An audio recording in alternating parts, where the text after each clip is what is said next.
On a sweltering August morning in 1892, the quiet streets of Fall River, Massachusetts, were about to witness something that would forever change the fabric of American society.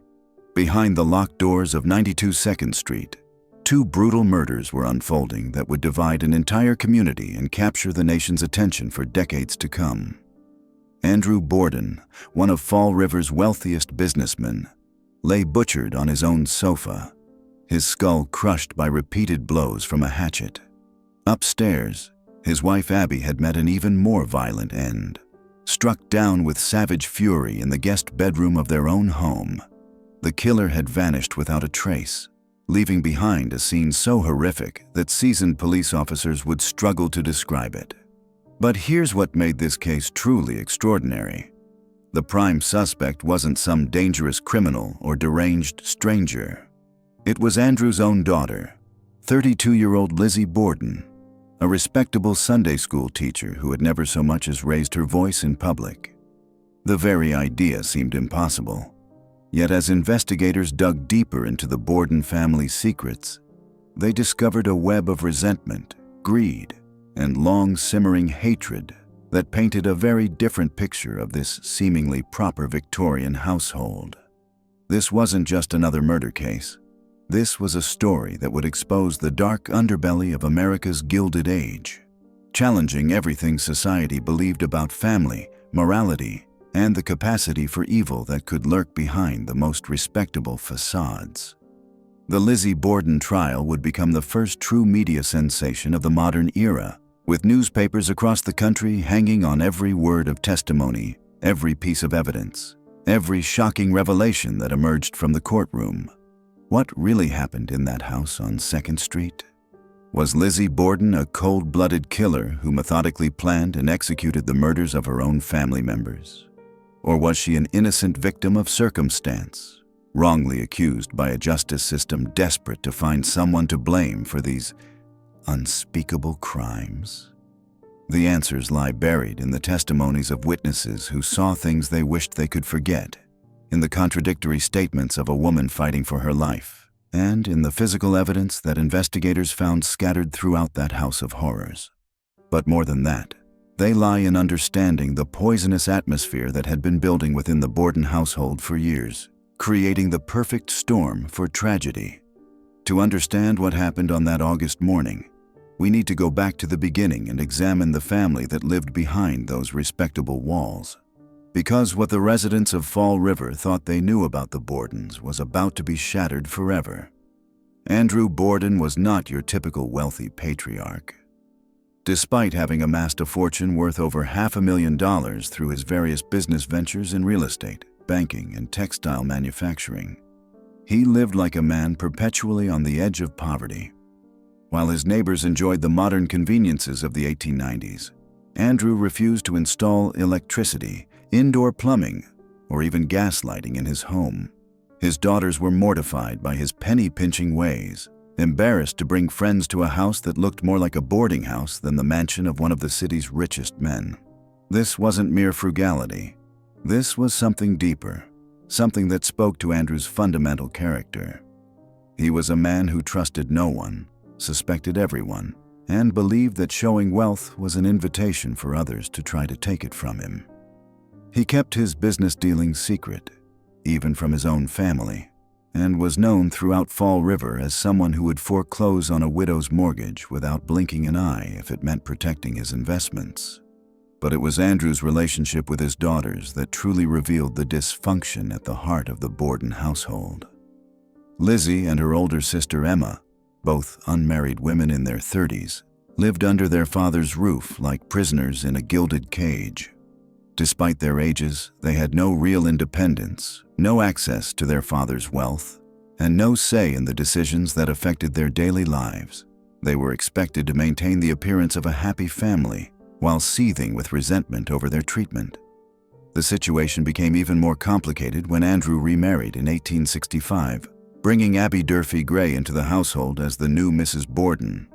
The daughters never accepted her, referring to her only as Mrs. Borden, and making it clear that they viewed her as nothing more than a gold digger who had married their father for his money. Abby, for her part, seemed to understand her precarious position in the household, walking on eggshells around her stepdaughters while trying to maintain some semblance of authority as the lady of the house. The tension that had been simmering for decades finally began to boil over in the months leading up to the murders. It started with Andrew's decision to give Abby's half-sister a house as a gift, a gesture that sent Lizzie and Emma into a rage. They saw it as proof that their stepmother was manipulating their father, stealing their inheritance right out from under them. In response, they demanded that Andrew give them property of equal value, a confrontation that resulted in him selling them the family's old home for a token amount before buying it back at an inflated price.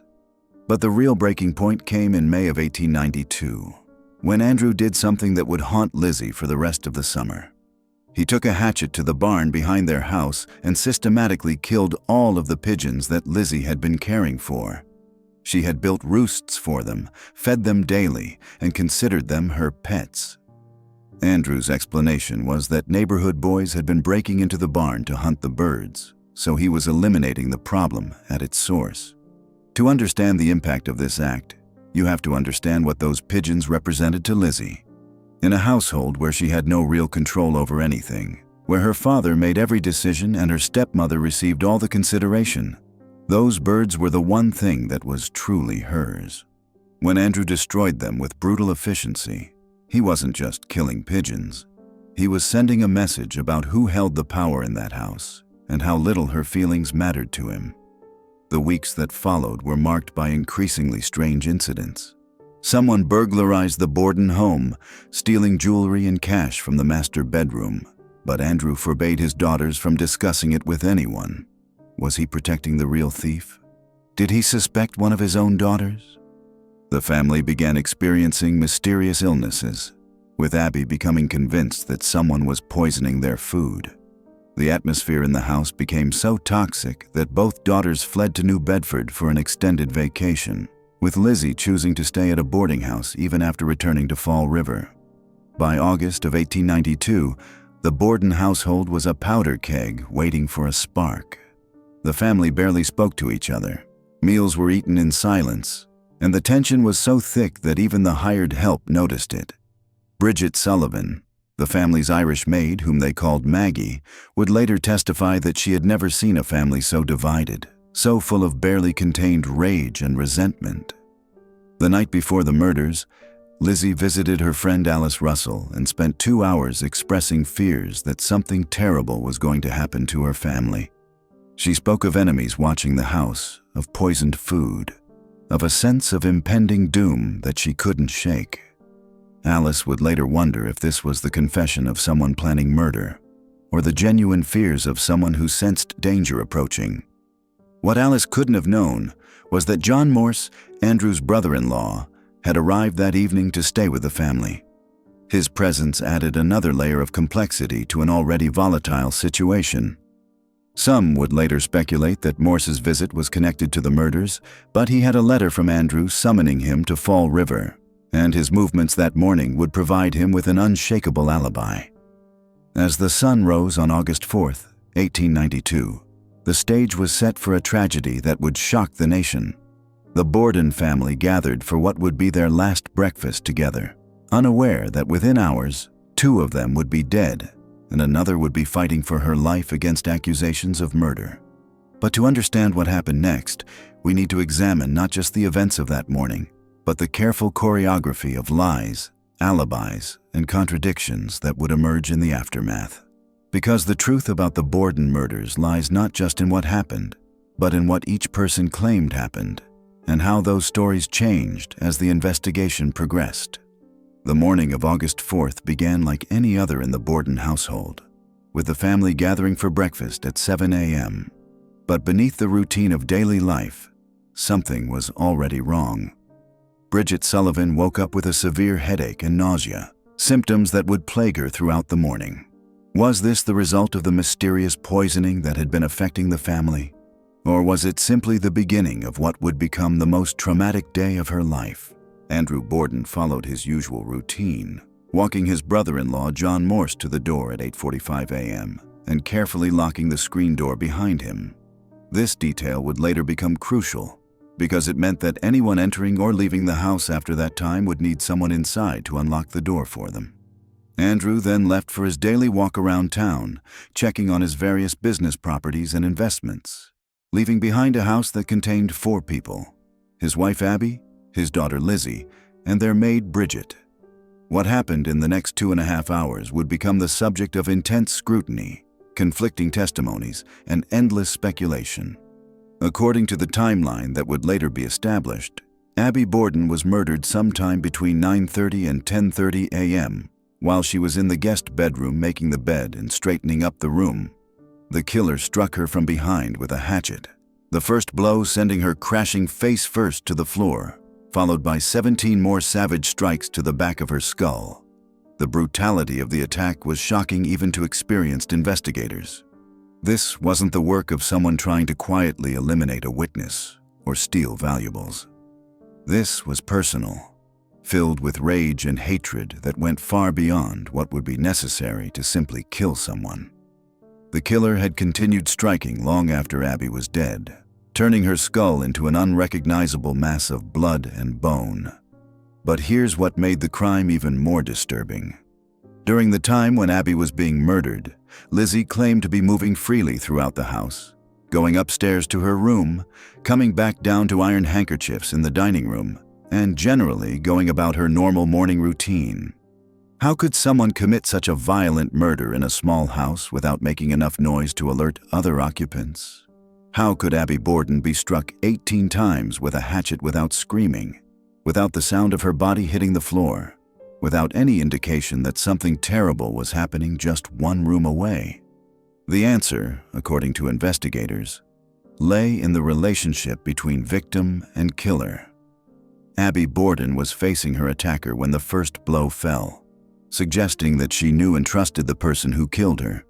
She wasn't given time to scream because the attack was swift and unexpected, delivered by someone she had no reason to fear. The subsequent blows were delivered to someone who was already unconscious or dead, which would explain the lack of defensive wounds and the absence of signs of struggle.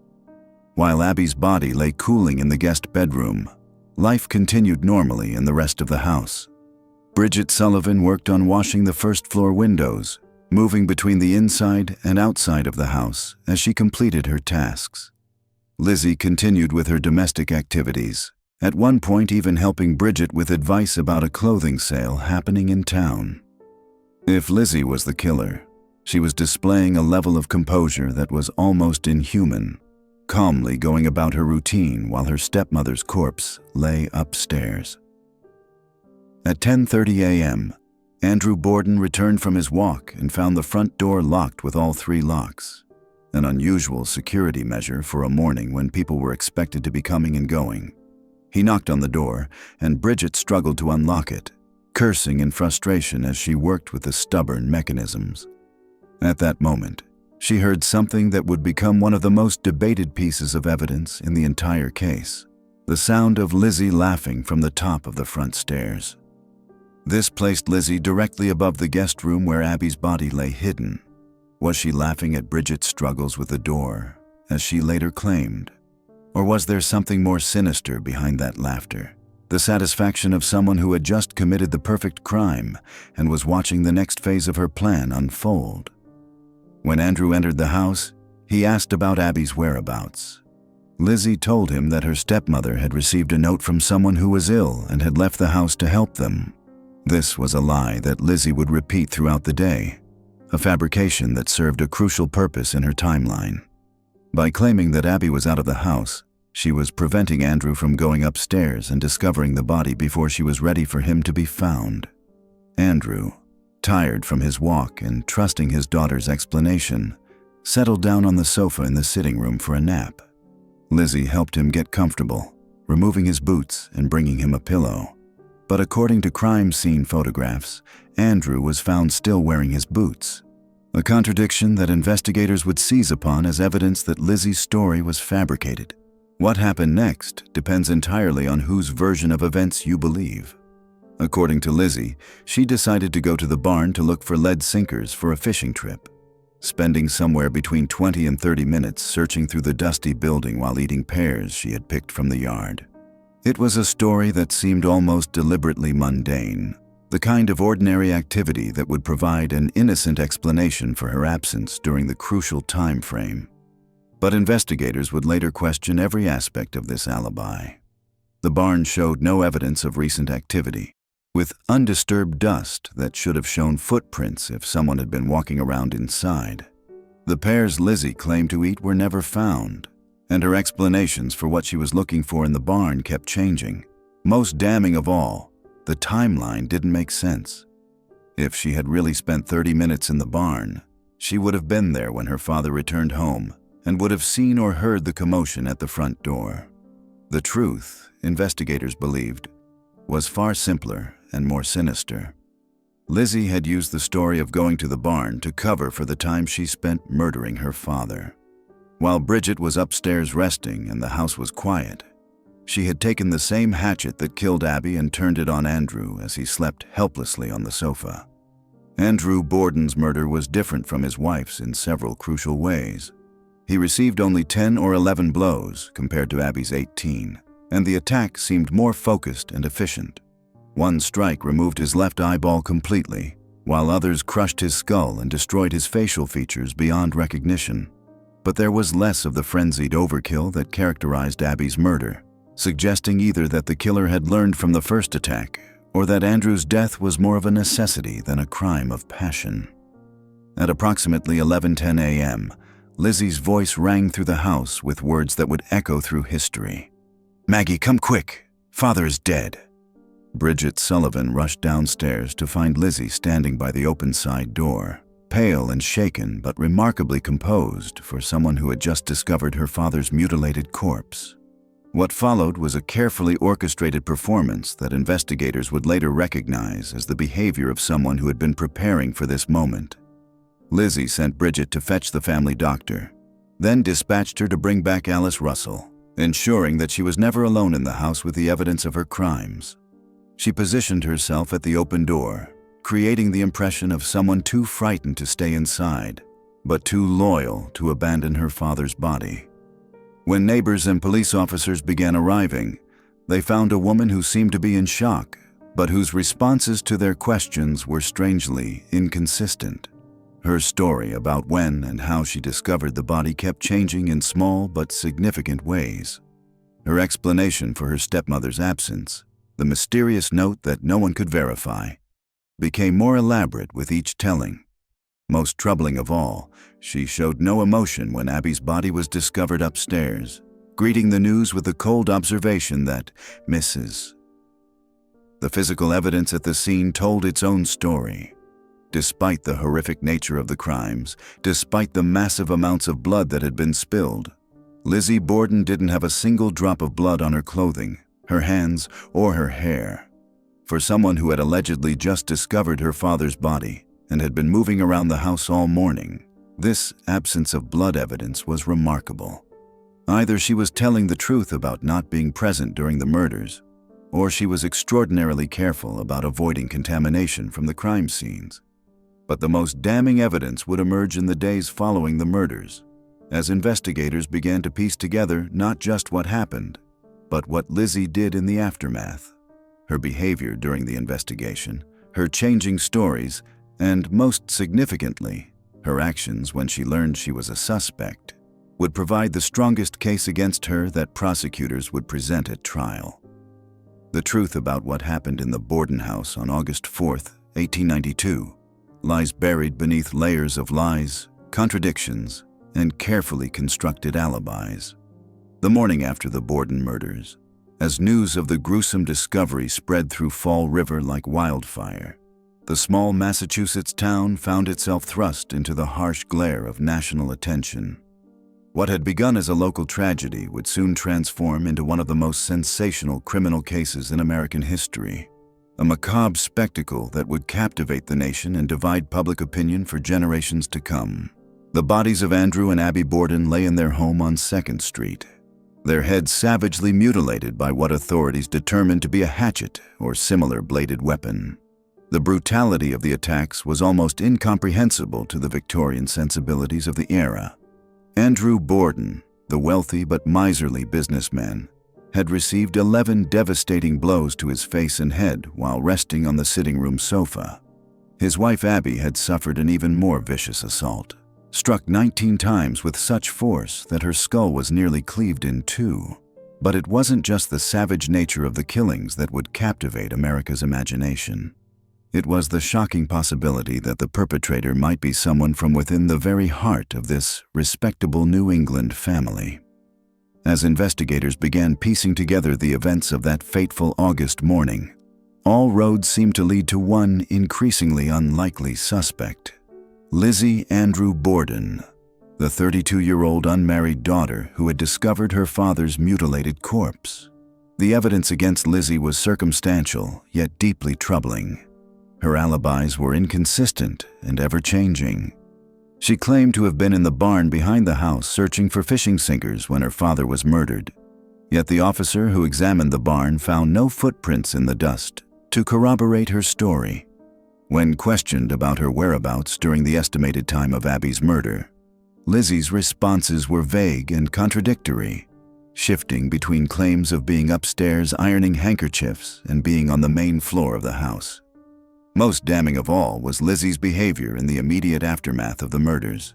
Witnesses noted her unusual composure, her dry eyes, and her strangely detached demeanor. When the family physician, Dr. Bowen, arrived at the scene, he found Lizzie sitting calmly in the kitchen, showing none of the hysteria or shock one might expect from someone who had just discovered her father's butchered remains. Her friend Alice Russell would later testify that Lizzie seemed more concerned with practical matters than with grief, asking about funeral arrangements and the reading of her father's will with what many considered unseemly haste. The physical evidence, while limited, painted an equally disturbing picture. No blood was found on Lizzie's person or clothing, which supporters would later claim as proof of her innocence. But critics argued this absence of blood was itself suspicious. How could someone who claimed to have immediately rushed to her father's side upon discovering his body remain completely free of the massive amounts of blood that had pooled around the sofa? The sitting room looked like a slaughterhouse, with blood splattered across the walls and soaked into the furniture. Yet Lizzie emerged without so much as a speck on her light blue dress. Even more troubling was the discovery of potential murder weapons on the Borden property. This weapon appeared to have had its handle recently broken off, and unlike the other tools in the cellar, it bore no accumulation of dust or cobwebs. The blade had been rubbed with ash, as if someone had attempted to make it appear older than it was. Most significantly, the blade was the perfect size to match the wounds inflicted on both victims. The investigation also uncovered a web of family dysfunction that provided potential motives for the murders. The Borden household was a powder keg of resentment and suppressed rage. Andrew Borden's extreme frugality had become a source of constant embarrassment for his daughters, who were forced to live without modern conveniences despite their father's substantial wealth. The family home lacked electricity, indoor plumbing, and central heating, amenities that were standard in other wealthy households of the time. Relations between Lizzie and her stepmother, Abby, had deteriorated to the point where the two women barely spoke. Lizzie refused to call Abby "mother," addressing her only as Mrs. Borden in conversations with others. The tension had reached a breaking point just months before the murders when Andrew gave Abby's half-sister a house as a gift, sparking fears among his daughters that their inheritance was being diminished. In response, the sisters had purchased their childhood home from their father for $1, then immediately sold it back to him for $5,000, a transparent attempt to secure their financial interests. But perhaps the most revealing incident had occurred just months before the murders, when Andrew Borden took a hatchet to Lizzie's beloved pigeons in the barn behind the house. Lizzie had built a small coop for the birds and delighted in caring for them, making her father's sudden, violent destruction of the creatures particularly traumatic.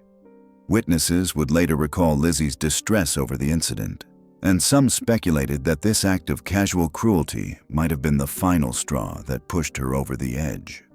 The days leading up to the murders had been marked by strange incidents that would later take on sinister significance. Members of the household had complained of feeling ill, with symptoms that suggested possible poisoning. Abby Borden had grown suspicious that someone was tampering with their food, particularly the bread and milk. Just days before the murders, Lizzie had attempted to purchase prussic acid, a deadly poison, from a local pharmacy, claiming she needed it to clean a sealskin cape. The pharmacist had refused to sell her the substance without a prescription, but the incident would later be seen as evidence of premeditation. The morning of the murders had begun normally enough, with the household following its usual routine. John Morse, Andrew's brother-in-law, had arrived the previous evening for a visit. The family had breakfast together, with only Lizzie notably absent from the table.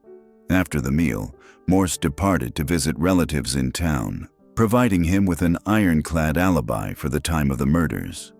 Bridget Sullivan, the family's Irish maid, had begun her morning chores, starting with the task of washing the windows on the first floor of the house.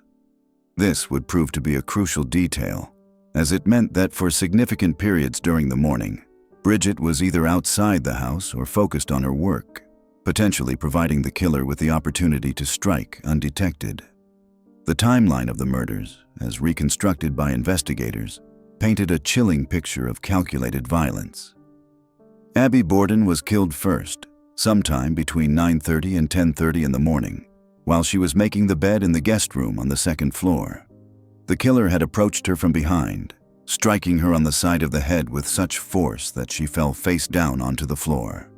The attacker then continued the assault, raining down 18 additional blows to the back of her head and neck, long after she was certainly dead. The killer then waited, hiding somewhere in the house for approximately 90 minutes until Andrew Borden returned from his morning errands.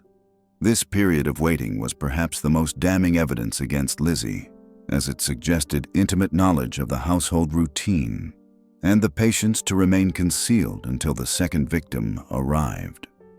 When Andrew settled onto the sofa in the sitting room for his customary midday rest, the killer struck again, delivering 11 devastating blows to his face and head. The precision of the timing was remarkable. The murders occurred during the narrow window when Bridget was occupied with her chores and when the house was otherwise empty except for the killer and the victims.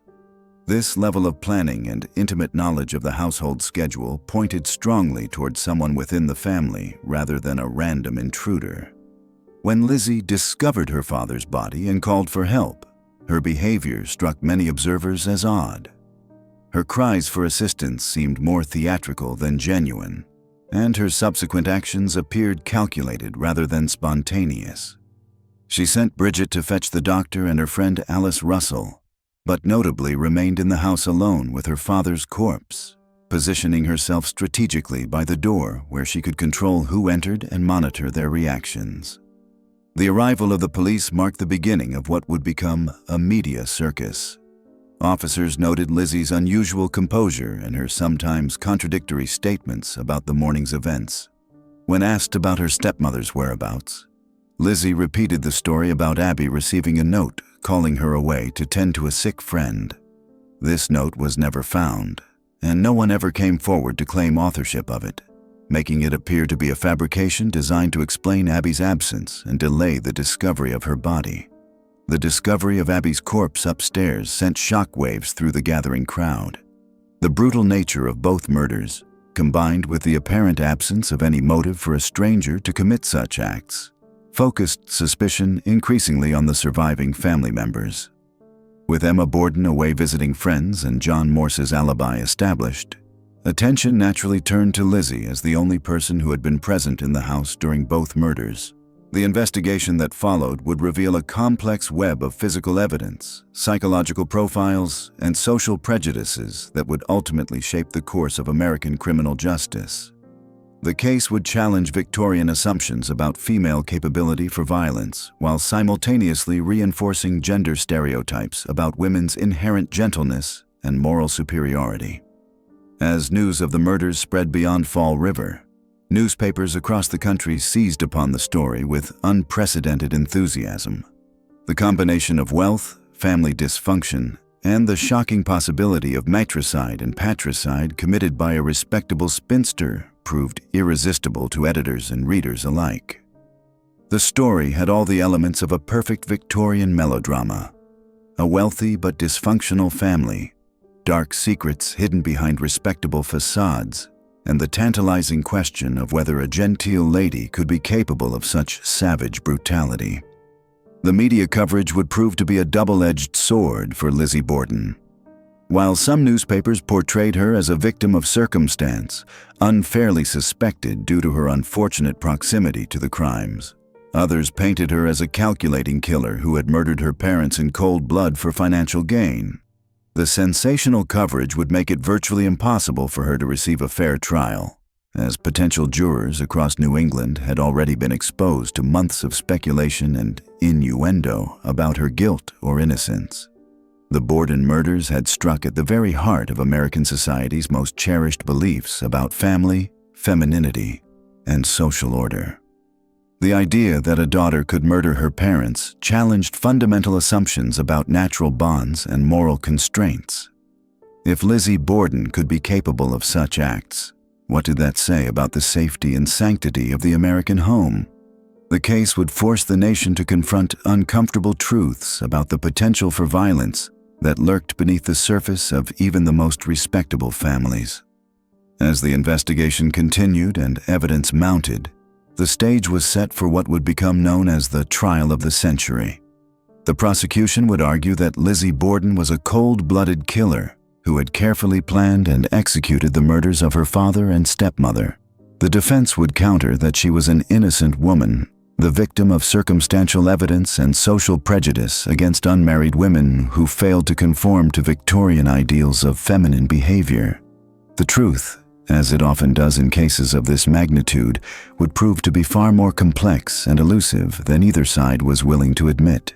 The Borden murders had opened a window into the dark underbelly of American family life, revealing tensions and resentments that polite society preferred to ignore.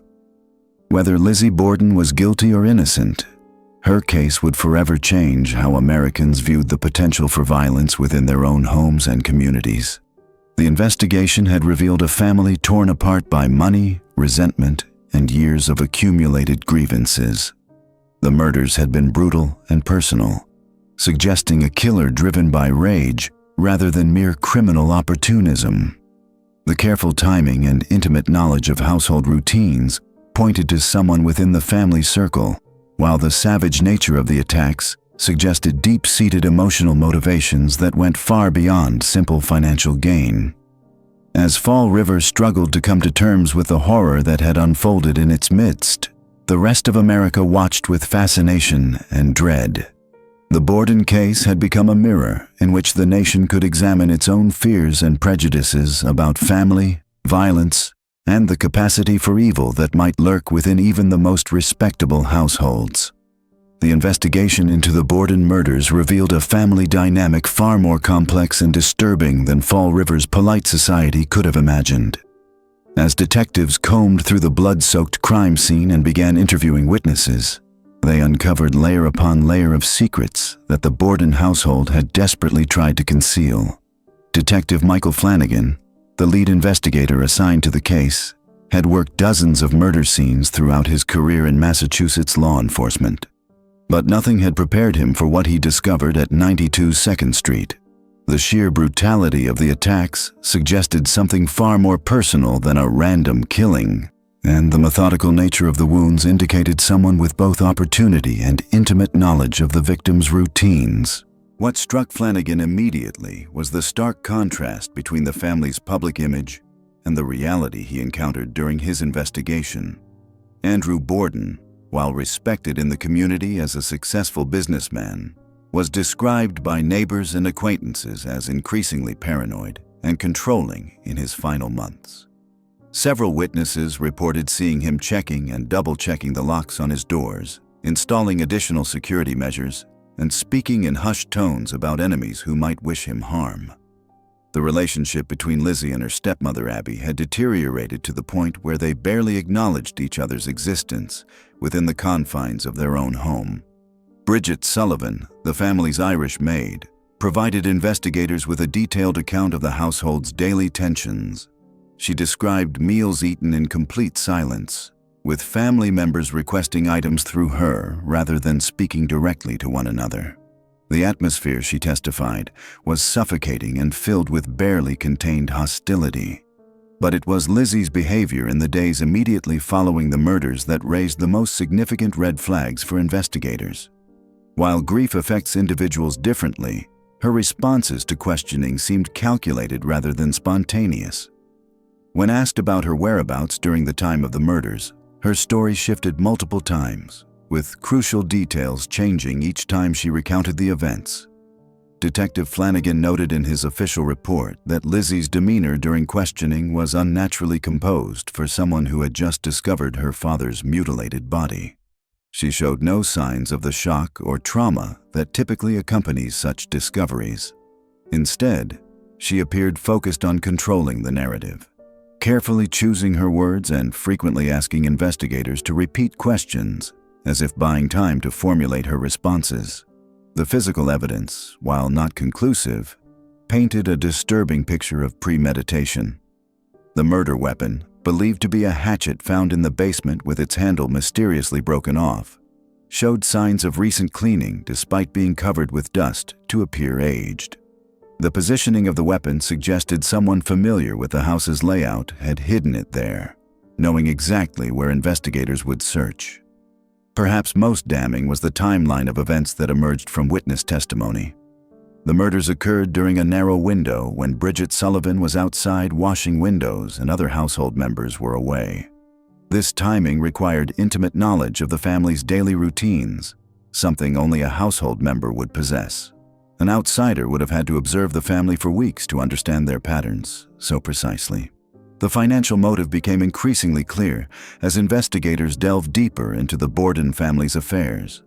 Andrew Borden's will, discovered in his safe, revealed a complex web of property transfers and inheritances that heavily favored his wife Abby's relatives over his own daughters. Recent transactions showed that he had been systematically moving assets in ways that would have significantly reduced Lizzie and Emma's eventual inheritance. Court records revealed that just months before the murders, Andrew had transferred a valuable piece of real estate to Abby's sister, a move that had enraged both daughters. The property in question was worth nearly $10,000, a substantial sum that represented a significant portion of what the sisters had expected to inherit. Friends and acquaintances testified that Lizzie had been vocal about her anger over this transaction, viewing it as a betrayal of her mother's memory and her own future security. The psychological profile that emerged from witness testimony suggested someone capable of extraordinary compartmentalization. Lizzie continued her normal social activities right up until the day of the murders, attending church functions and social gatherings as if nothing was amiss. Yet multiple witnesses reported subtle changes in her behavior during the weeks leading up to the crime. She seemed more withdrawn, more prone to angry outbursts, and increasingly preoccupied with questions about her father's business dealings. Dr. Benjamin Handy, the family physician who had treated both Andrew and Abby in the months before their deaths, provided investigators with particularly disturbing information. Both victims had complained of recurring stomach ailments and suspected they were being poisoned.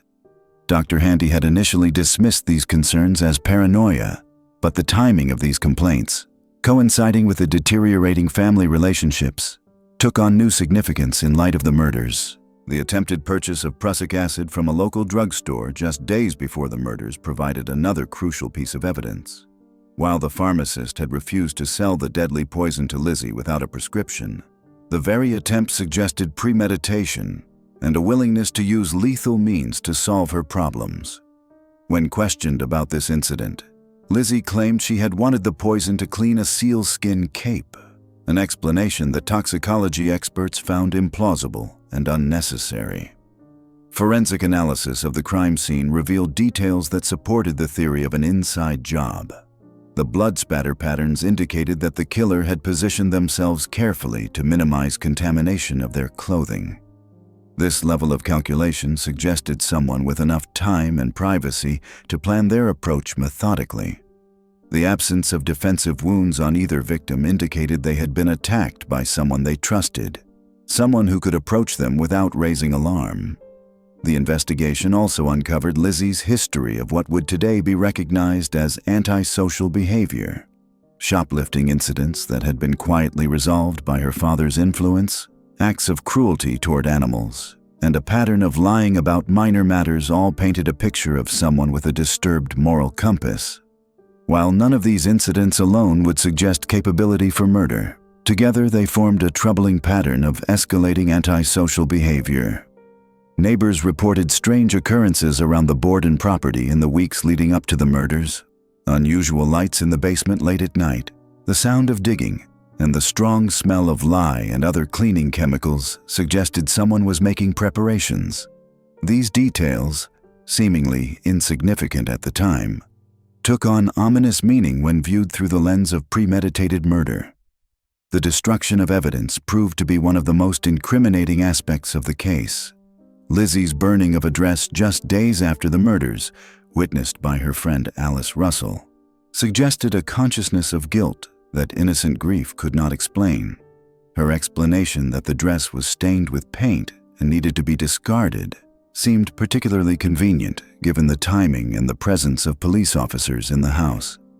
As the investigation progressed, the web of lies and inconsistencies in Lizzie's statements became increasingly difficult to reconcile with innocence. Her claim that she had spent nearly half an hour in the barn looking for fishing equipment was contradicted by the lack of any evidence of her presence there. The barn's dust-covered floor showed no footprints, and the fishing equipment she claimed to have been seeking was found in an entirely different location. The social dynamics of Fall River in 1892 played a crucial role in shaping both the investigation and the public's perception of the case.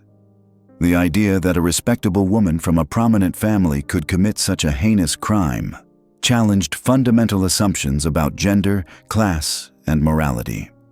This cognitive dissonance created a perfect storm of fascination and denial that would influence every aspect of the case's progression.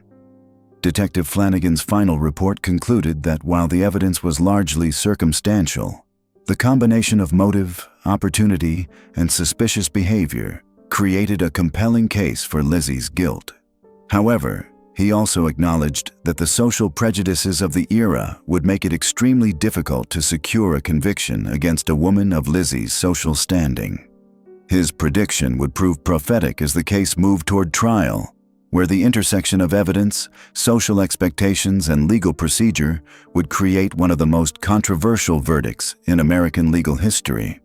The Borden murders had exposed the dark underbelly of American domestic life, revealing how quickly the veneer of respectability could crack under pressure. The case would forever change how society viewed the potential for violence within the family unit, challenging assumptions about women's capacity for brutality and the sanctity of the American home. As the investigation into the brutal murders of Andrew and Abby Borden intensified, a web of circumstantial evidence began to tighten around their youngest daughter, Lizzie. What emerged was not just a murder case, but a portrait of a family fractured by resentment, secrets, and barely contained hostility. The morning of August 4th, 1892, would prove to be a masterclass in how quickly a carefully constructed facade could crumble under scrutiny. Every detail, every statement, every action taken by those present in the Borden household that day would be dissected and analyzed, revealing inconsistencies that would haunt the case for decades to come. But it wasn't just the events of that fateful morning that painted Lizzie as the prime suspect. The weeks and months leading up to the murders told their own story, one of escalating tension and increasingly desperate circumstances that may have driven a respectable Fall River spinster to unthinkable acts of violence. The first red flag came just days before the murders, when Lizzie was spotted at Smith's drugstore on South Main Street, attempting to purchase prussic acid, one of the most deadly poisons known to man. The pharmacist, Eli Bentz, would later testify that Lizzie had requested the poison, claiming she needed it to clean a sealskin cape. When he refused to sell it to her without a prescription, she became visibly agitated and left the store empty-handed. This incident, occurring just 3 days before the murders, suggested a level of premeditation that chilled investigators. Here was evidence that Lizzie had already been contemplating violence against her family, and when poison failed as an option, she had apparently turned to more brutal methods. The night before the murders, Lizzie's behavior became even more suspicious. She paid an unexpected visit to her friend Alice Russell, where she spent nearly 2 hours expressing fears about her family's safety. She claimed that someone was trying to poison them through their food, that her father had too many enemies, and that she felt as though someone was watching the house. To investigators, this conversation seemed less like genuine concern and more like the calculated preparation of an alibi. By expressing these fears to a trusted friend, Lizzie was potentially setting up a narrative that would explain the murders as the work of external enemies, rather than someone within the household. Alice Russell later testified that Lizzie had seemed unusually agitated that evening, pacing the room and wringing her hands as she spoke. She mentioned that there had been a recent burglary at the house, though she was vague about the details. Most disturbing was her cryptic statement that she feared something terrible was going to happen to her family. When Russell asked why she felt this way, Lizzie's response was chilling in its vagueness. "I have this feeling that something is going to happen," she said. "I can't shake it." This conversation would later be seen as evidence of Lizzie's guilty knowledge of what was to come. Rather than genuine premonition, it appeared to be the nervous preparation of someone who already knew what the next day would bring. The morning of the murders brought even more suspicious behavior from Lizzie. Her interactions with the family's maid, Bridget Sullivan, were carefully noted by investigators who found them oddly calculated for someone going about their normal routine. When Bridget began feeling ill that morning, experiencing nausea and headaches that she attributed to the oppressive August heat, Lizzie showed unusual interest in her condition. She encouraged Bridget to rest, even suggesting that she should take the day off and attend a sale at a nearby store.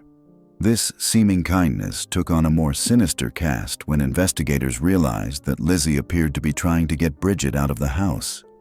The layout of the Borden home made it virtually impossible for the murders to have been committed without someone in the house hearing something. The fact that both Andrew and Abby were killed during periods when Bridget was either outside or on the 3rd floor suggested that the killer had intimate knowledge of the household's routines and had timed the attacks accordingly. Lizzie's account of her whereabouts during the crucial time periods was riddled with inconsistencies that grew more problematic with each retelling. She claimed to have been in various locations throughout the house, but her timeline never quite aligned with the physical evidence or the testimonies of other witnesses. Most damaging was her claim about the mysterious note that had supposedly summoned Abby away from the house. According to Lizzie, Abby had received a message that someone was ill and needed her assistance. This explained why Abby wasn't immediately found when Andrew returned home and asked about her whereabouts. But no such note was ever found, despite extensive searches of the house and grounds. No one in Fall River came forward to claim they had sent such a message, and no one reported seeing Abby leave the house that morning. The note appeared to be a fabrication, created by Lizzie to explain her stepmother's absence and delay the discovery of her body. This lie was particularly significant because Lizzie maintained it throughout the day, even after the police arrived. She repeated the story to multiple officers and investigators, never wavering in her claim that Abby had left to tend to a sick friend. Only when the body was discovered upstairs did the fictional note conveniently disappear from her narrative. The physical evidence at the crime scene also pointed toward Lizzie's involvement. The brutal nature of the attacks, particularly the overkill evident in Abby's murder, suggested a personal motive rather than random violence. Abby had been struck 19 times with a hatchet, far more than necessary to cause death. This level of violence typically indicated a perpetrator who knew the victim and harbored significant resentment toward them. The positioning of the bodies also told a story. Abby was found in the guest room, face down on the floor, suggesting she had been facing her attacker when the first blow was struck. The blood spatter patterns indicated that she had been struck while standing, then continued to be beaten after she fell. This suggested someone who was not only familiar with the house, but comfortable enough to spend time ensuring their victim was dead. Andrew's murder, while equally brutal, showed signs of being more hurried. He had been struck 11 times, and the blood spatter was more contained, suggesting the killer had positioned themselves more carefully to avoid getting blood on their clothing. This difference in execution suggested that the killer had learned from the first murder and was more prepared for the second. The murder weapon itself provided another piece of circumstantial evidence against Lizzie. Several hatchets and axes were found in the basement of the Borden home, but one in particular caught investigators' attention. This hatchet, later dubbed the handleless hatchet, appeared to have had its wooden handle recently broken off, leaving only a short stub. The break in the handle looked fresh, and the blade was covered with a fine coating of ash that seemed deliberately applied to make it appear older than it was. Several officers noted that this hatchet stood out among the other tools in the basement, as if it had been hastily concealed rather than properly stored. While the prosecution would later struggle to definitively prove this was the murder weapon, the timing of its apparent modification and its suspicious appearance made it a key piece of evidence. The fact that it was found in a basement that only household members would have access to further narrowed the list of potential suspects. Lizzie's behavior in the immediate aftermath of the murders also raised suspicions. Witnesses noted that she seemed remarkably composed for someone who had just discovered her father's mutilated body. While some degree of shock might explain an initial lack of emotion, Lizzie's calm demeanor persisted throughout the day and into the investigation. Officer George Allen, one of the first policemen on the scene, later testified that Lizzie's responses to questions seemed rehearsed rather than spontaneous. When asked about her whereabouts during the murders, she provided answers that were too detailed for someone in genuine shock, yet contained inconsistencies that suggested deception. Most tellingly, when asked if she had any idea who might have committed the murders, Lizzie immediately began deflecting suspicion toward external threats. She mentioned her father's business enemies, claimed there had been recent threats against the family, and suggested that the recent burglary might be connected to the murders. This immediate attempt to direct attention away from the household suggested someone who had already considered how to explain the crimes. Her correction of Officer Fleet when he referred to Abby as her mother also struck investigators as oddly timed and cold. "She was not my mother. She was my stepmother," Lizzie had snapped, showing more emotion in that correction than she had displayed upon discovering the bodies. This suggested that even in the immediate aftermath of the murders, the family dynamics that may have motivated the crimes were still very much on her mind. The absence of blood on Lizzie's clothing became both a point in her favor and a source of additional suspicion. The brutal nature of the attacks would have almost certainly resulted in significant blood spatter on the perpetrator. The fact that Lizzie showed no signs of blood when the police arrived could have been evidence of her innocence. However, investigators noted that there had been sufficient time between the murders and the arrival of the police for someone to clean themselves and change clothes. The Borden house had running water in the basement, and Lizzie had access to multiple changes of clothing. If she had committed the murders, she would have had the opportunity to remove evidence from her person before raising the alarm. This theory gained credibility when Alice Russell testified about an incident that occurred 3 days after the murders. Russell claimed she witnessed Lizzie burning a dress in the kitchen stove, claiming it was stained with paint and needed to be destroyed. The timing of this destruction of evidence, coming just after Lizzie learned she was a suspect in the case, seemed highly suspicious. Lizzie's explanation that the dress was stained with paint and had been ruined for some time was undermined by Russell's testimony that the dress appeared to be in good condition except for a small stain on the skirt. The decision to burn the dress rather than simply discard it suggested someone trying to ensure that no forensic evidence could be recovered from the garment. The incident with the dress became one of the most damaging pieces of evidence against Lizzie. It suggested consciousness of guilt and a deliberate attempt to destroy evidence that might have connected her to the crimes. The fact that she chose to burn the dress in full view of witnesses, including Russell and a police officer who was stationed nearby, suggested either incredible boldness or growing desperation. As investigators delved deeper into the Borden family dynamics, they uncovered a web of resentment and financial tensions that provided compelling motives for murder. The relationship between Lizzie and her stepmother had been strained for years, with Lizzie refusing to even acknowledge Abby as a mother figure. Friends and neighbors testified that Lizzie often spoke disparagingly about Abby, claiming she was only interested in Andrew's money.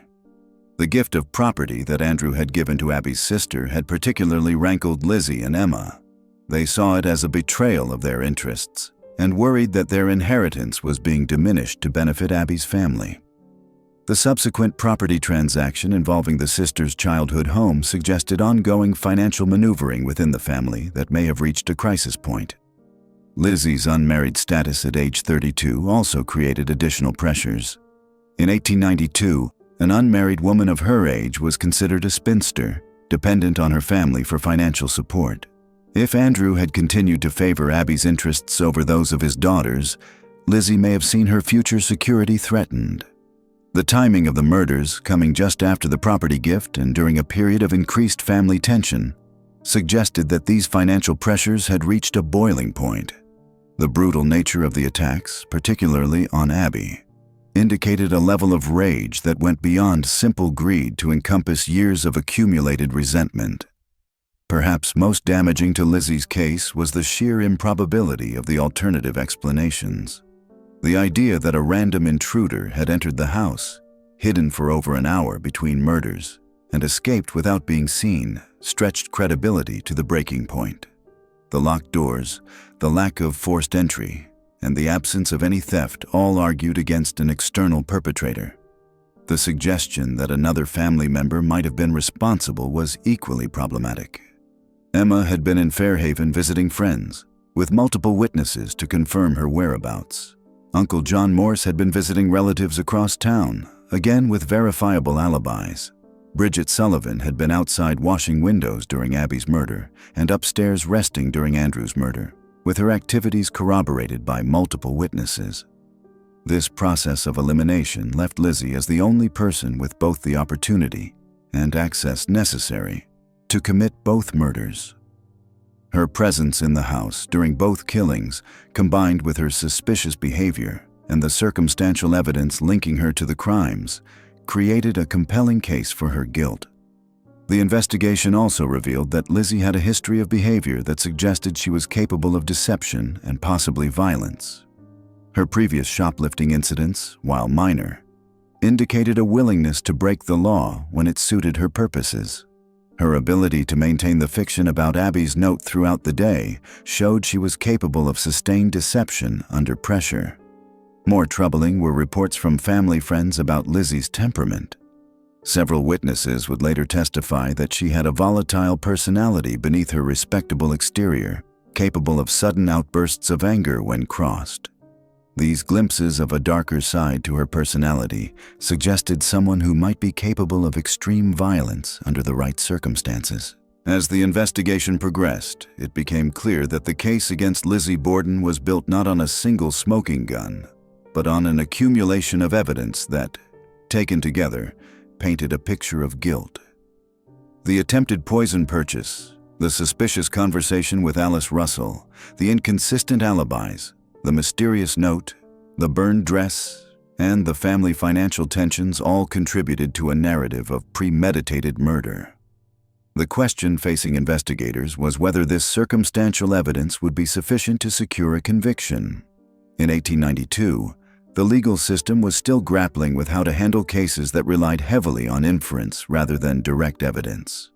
The Borden case would become a test of whether a jury could be convinced to convict based on a web of suspicious circumstances rather than eyewitness testimony or physical proof.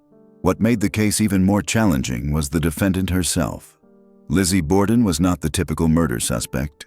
She was a respectable church-going woman from a prominent family, involved in charitable work and Sunday school teaching. The idea that such a person could commit brutal axe murders challenged societal assumptions about women, class, and moral character. This disconnect between Lizzie's public persona and the horrific nature of the crimes would become central to both the prosecution and defense strategies. The prosecution would need to convince a jury that beneath the respectable facade lay someone capable of unthinkable violence. The defense would argue that the very respectability of their client made the charges unthinkable. As summer turned to fall in 1892, the investigation into the Borden murders continued to focus on Lizzie as the primary suspect. The evidence against her continued to mount, but questions remained about whether it would be sufficient to secure a conviction in what was already being called the trial of the century. The evidence against Lizzie Borden was mounting like layers of paint on her old dress, each revelation adding another damning stroke to the portrait of a woman capable of unspeakable violence. But if the prosecution thought they had painted themselves into a corner with their circumstantial case, they were about to discover that the most compelling evidence often comes from the darkest places of human behavior. The morning after being told she was a suspect, Lizzie made a decision that would haunt her for the rest of her life. Alice Russell, her devoted friend who had stood by her through the initial shock and horror, witnessed something that made her blood run cold. There was Lizzie in broad daylight, in full view of anyone who might look, methodically tearing apart a dress and preparing to feed it to the kitchen fire. When Alice asked what she was doing, Lizzie's response was almost casual, as if destroying clothing the day after a double murder was the most natural thing in the world. The dress was stained with paint, she explained, and was no longer suitable to wear. But Alice Russell wasn't born yesterday, and she understood the implications of what she was witnessing. This wasn't spring cleaning. This was evidence destruction, plain and simple. The timing couldn't have been more suspicious if Lizzie had planned it that way. Just hours after learning she was the prime suspect in her parents' brutal murders, she was burning clothing. The prosecution would later argue that this wasn't just any dress, but the very garment she had worn while wielding that hatchet. The fabric that had absorbed the spray of blood from 18 devastating blows to her stepmother's head, and 11 more to her father's skull. But Lizzie's behavior in those crucial days following the murders revealed something even more disturbing than potential evidence destruction. It showed a pattern of calculated deception that suggested not a grieving daughter in shock, but a killer desperately trying to cover her tracks. Every action, every word, every seemingly innocent gesture began to take on a sinister new meaning when viewed through the lens of guilt rather than innocence. Consider her performance on the morning of the murders. When Bridget Sullivan came running downstairs in response to Lizzie's cries for help, she found a woman who seemed remarkably composed for someone who had just discovered her father's mutilated corpse. While most people would be hysterical, vomiting, or at least visibly shaken, Lizzie was giving clear, coherent instructions. Go get Dr. Bowen. Fetch Alice Russell. Her presence of mind was almost supernatural in its clarity. The neighbors who gathered at the scene noticed it too. Mrs. Adelaide Churchill, who lived next door, later testified that Lizzie's demeanor struck her as odd. She wasn't crying, she wasn't screaming. She was answering questions with an almost businesslike efficiency that seemed completely at odds with the horror of the situation. When people lose loved ones to violence, they typically display raw, uncontrolled emotion. Lizzie displayed control, and that control suggested advanced preparation. Then there were the lies, each one more elaborate than the last. The story about Abby receiving a note from a sick friend was intricate enough to be believable, yet convenient enough to explain her stepmother's absence without raising immediate alarm. But here's what made it truly diabolical. Lizzie had to maintain this fiction even after discovering her father's body, knowing full well that Abby's corpse was lying upstairs in a pool of congealed blood. Think about the psychological fortitude required to perpetuate such a deception. Most people can barely lie about trivial matters without showing signs of stress. Lizzie was weaving an elaborate fictional narrative while standing mere feet from the evidence of her alleged crimes, interacting with police officers, neighbors, and friends who were all trying to piece together what had happened.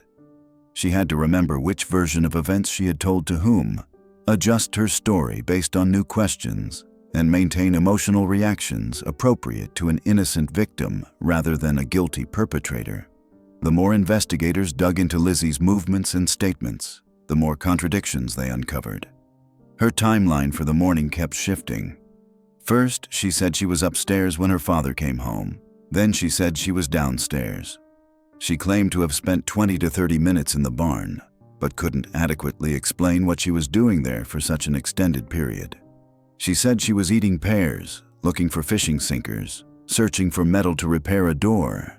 Yet no evidence of any of these activities was found. These weren't the confused recollections of a traumatized witness.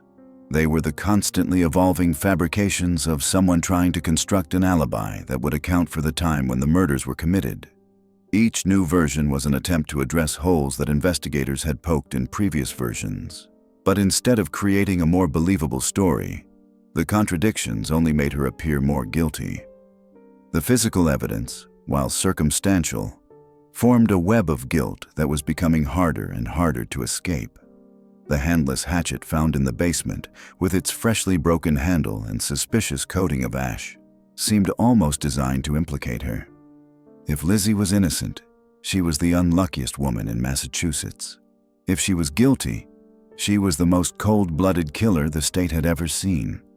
But perhaps the most damning evidence wasn't what was found, but what wasn't found.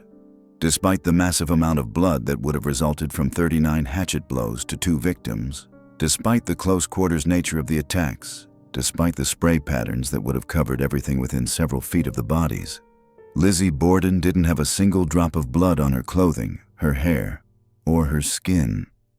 This absence of blood evidence created 2 possibilities, both of which pointed toward guilt. Either Lizzie had somehow managed to commit 2 brutal murders without getting any blood on herself, which would require an almost supernatural level of precision and planning, or she had cleaned herself thoroughly and disposed of her blood-soaked clothing, which would require an almost psychopathic level of calm calculation in the immediate aftermath of the killings. The prosecution's theory began to take shape around this central mystery. They believed that Lizzie had planned her stepmother's murder carefully, perhaps changing into old clothing that she was prepared to destroy afterward. The excessive number of blows to Abby's head suggested personal hatred, a desire not just to kill, but to obliterate. This wasn't a crime of passion, but a crime of calculated revenge. The murder of her father, they argued, was more opportunistic, but no less deliberate. When Andrew Borden returned home unexpectedly early from his morning walk, Lizzie found herself in a dangerous position. If he discovered Abby's body upstairs, her carefully planned crime would be exposed. She had to act quickly, and she did. The relatively fewer blows to Andrew's head suggested that by this point, Lizzie had learned to kill more efficiently. What made the prosecution's theory so compelling wasn't just the individual pieces of evidence, but how they all fit together into a coherent narrative of premeditation, execution, and cover-up. The attempt to purchase poison days before the murders showed planning. The lies about Abby's whereabouts showed deception. The contradictory alibis showed consciousness of guilt. The burned dress showed evidence destruction. Each element supported the others, creating a case that was stronger than the sum of its parts. The financial motive provided the foundation for everything else. Lizzie and Emma Borden weren't just concerned about their inheritance. They were terrified of losing it. Andrew Borden's gift of property to Abby's relatives had shown them exactly how their father's wealth could slip away from the family bloodline. In their minds, Abby wasn't just their stepmother. She was a threat to their financial future, a woman who had married their father for his money and was now positioning herself to claim it all. But money alone doesn't turn someone into a killer. There had to be something deeper, something more personal that pushed Lizzie beyond the point of mere resentment into the realm of homicidal rage. The incident with the pigeons might have been that final straw. When Andrew Borden took a hatchet to those birds, he wasn't just killing pigeons. He was destroying something that Lizzie cared about, demonstrating his power over her world in the most brutal way possible. The symbolism couldn't have been more perfect if it had been planned. The same type of weapon that killed Lizzie's beloved pigeons would later be used to kill the man who wielded it. There was a poetic justice to it, a sense of the punishment fitting the crime. If Andrew Borden could use a hatchet to destroy what Lizzie loved, then Lizzie could use a hatchet to destroy what she hated. As the investigation continued and the evidence mounted, one thing became increasingly clear. Whoever killed Andrew and Abby Borden knew them intimately, had access to their home, understood their routines, and felt justified in taking their lives. The killer wasn't a stranger who had broken in looking for money. The killer was family, and in the Borden household. That meant the killer was almost certainly Lizzie. The question was no longer whether she had done it, but whether the authorities could prove it in court. And as Lizzie Borden prepared to face a jury of her peers, she must have known that her life hung in the balance, that her carefully constructed web of lies and alibis would be subjected to the most intense scrutiny imaginable. As the inquest began, Fall River had already made up its mind. The newspapers were calling it the crime of the century, and everyone wanted answers. District Attorney Hosea Knowlton was determined to get them, even if it meant breaking down the woman sitting across from him in that stuffy courthouse room. Lizzie Borden entered the inquest on August 8, 1892, 3 days after the murders. She appeared composed, dressed in black mourning attire, her face a mask of controlled grief. But beneath that veneer, something was cracking.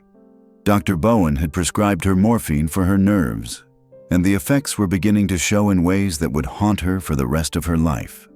What happened over the next several hours would either condemn or vindicate her.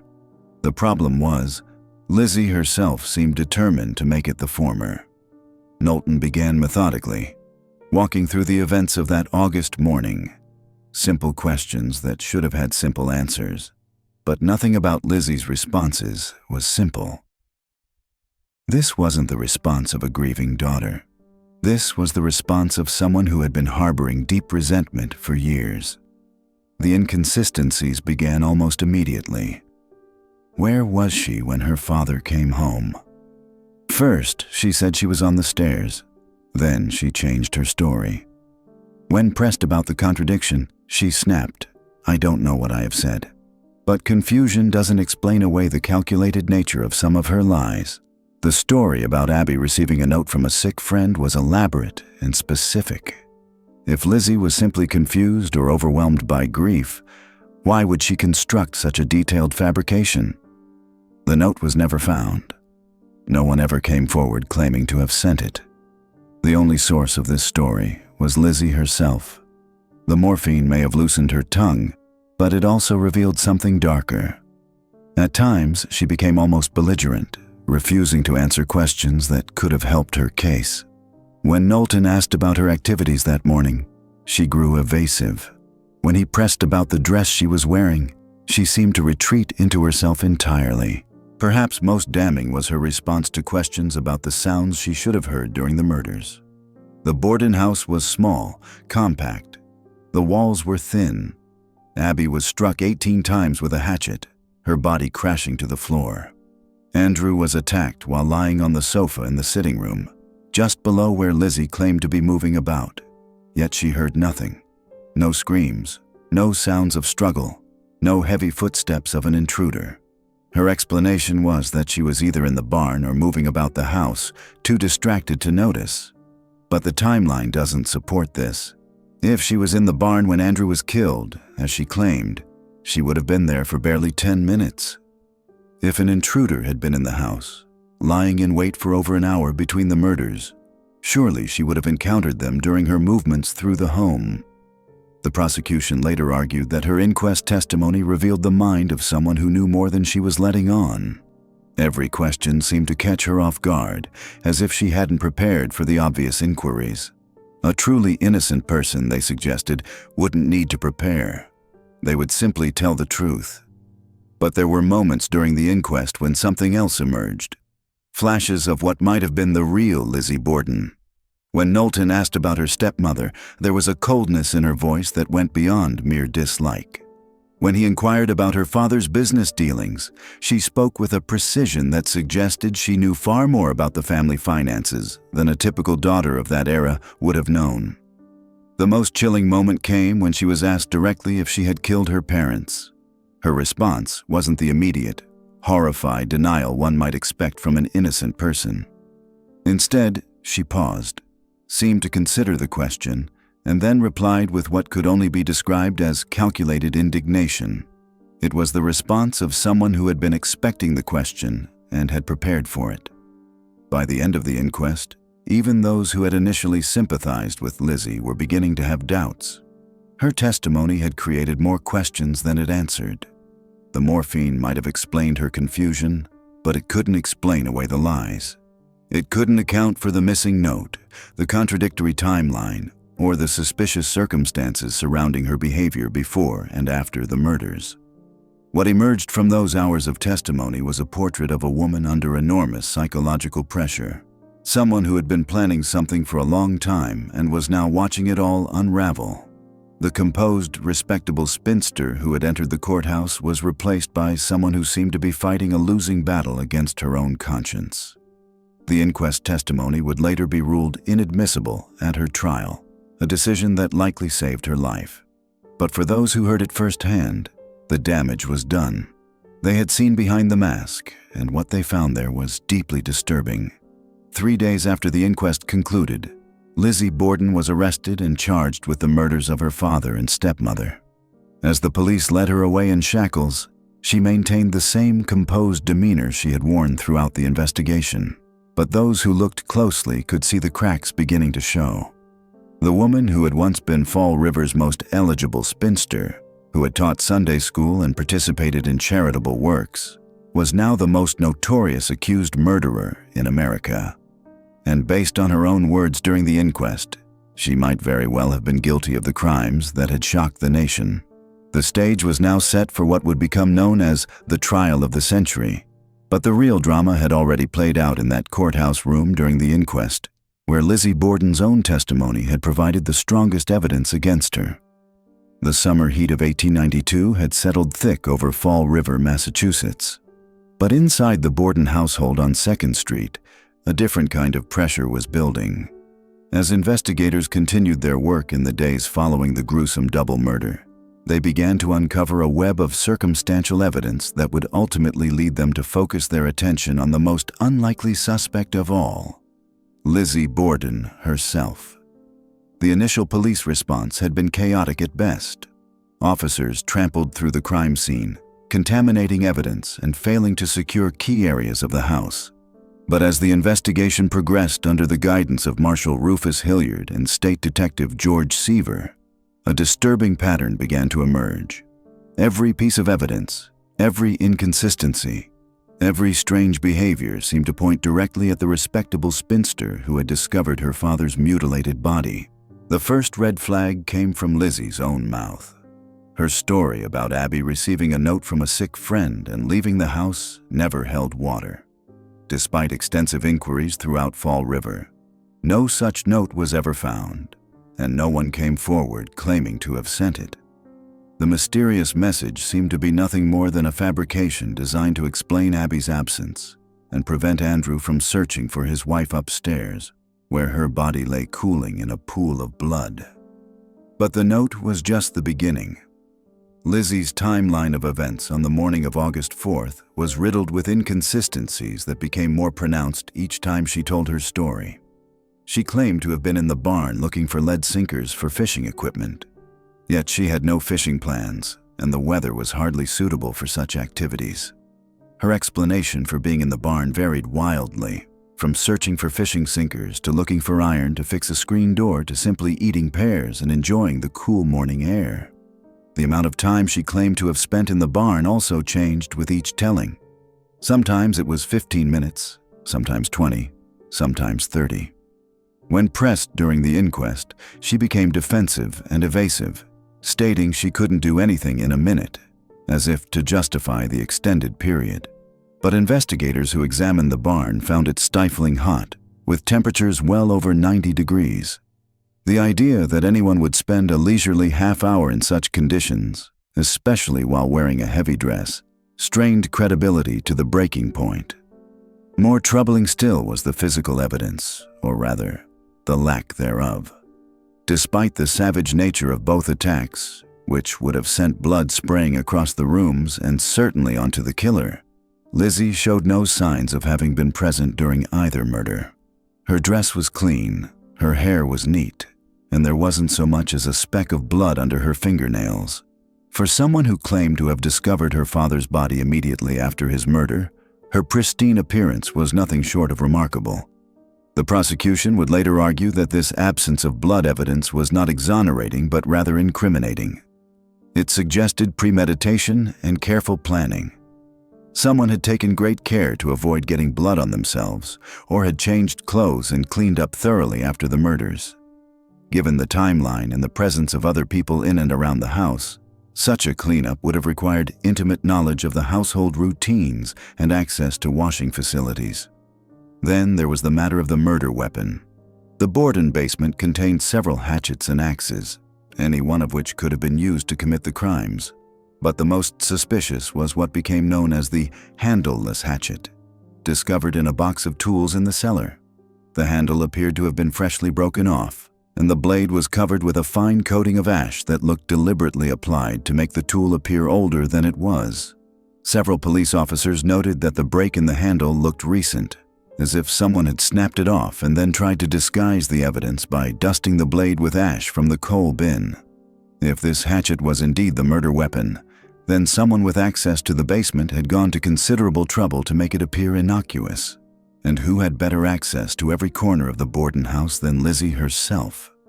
The investigation also revealed Lizzie's disturbing attempt to purchase prussic acid, a deadly poison, from a local pharmacy just days before the murders.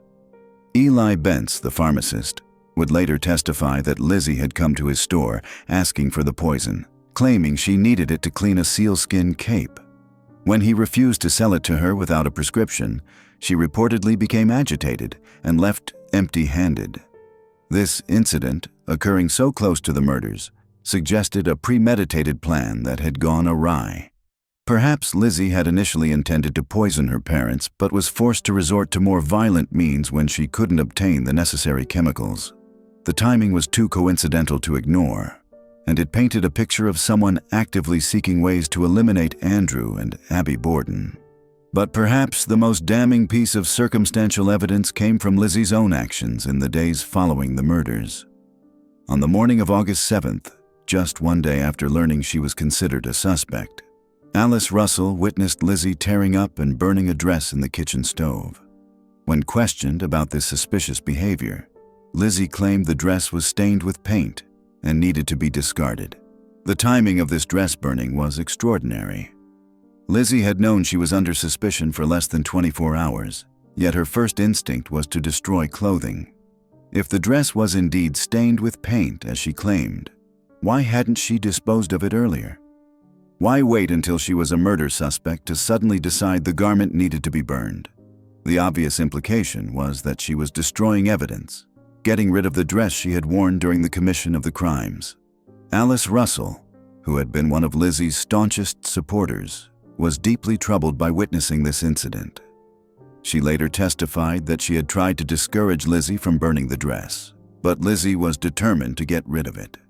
The image of Lizzie systematically tearing the garment into pieces before feeding it to the flames would haunt Russell for the rest of her life. The prosecution also pointed to Lizzie's behavior immediately after discovering the bodies as evidence of her guilt. While most people would be expected to show extreme emotional distress upon finding their parents brutally murdered, Lizzie remained remarkably composed. Multiple witnesses commented on her unusual calmness, her dry eyes, and her matter-of-fact way of discussing the crimes. Dr. Seabury Bowen, the family physician who examined the bodies, noted that Lizzie showed no signs of the shock and trauma one would expect from an innocent victim of such a horrific discovery. Instead, she seemed more concerned with managing the situation and controlling the narrative of events. She directed people where to go, what to do, and how to handle the crisis with a level-headedness that struck many observers as unnatural.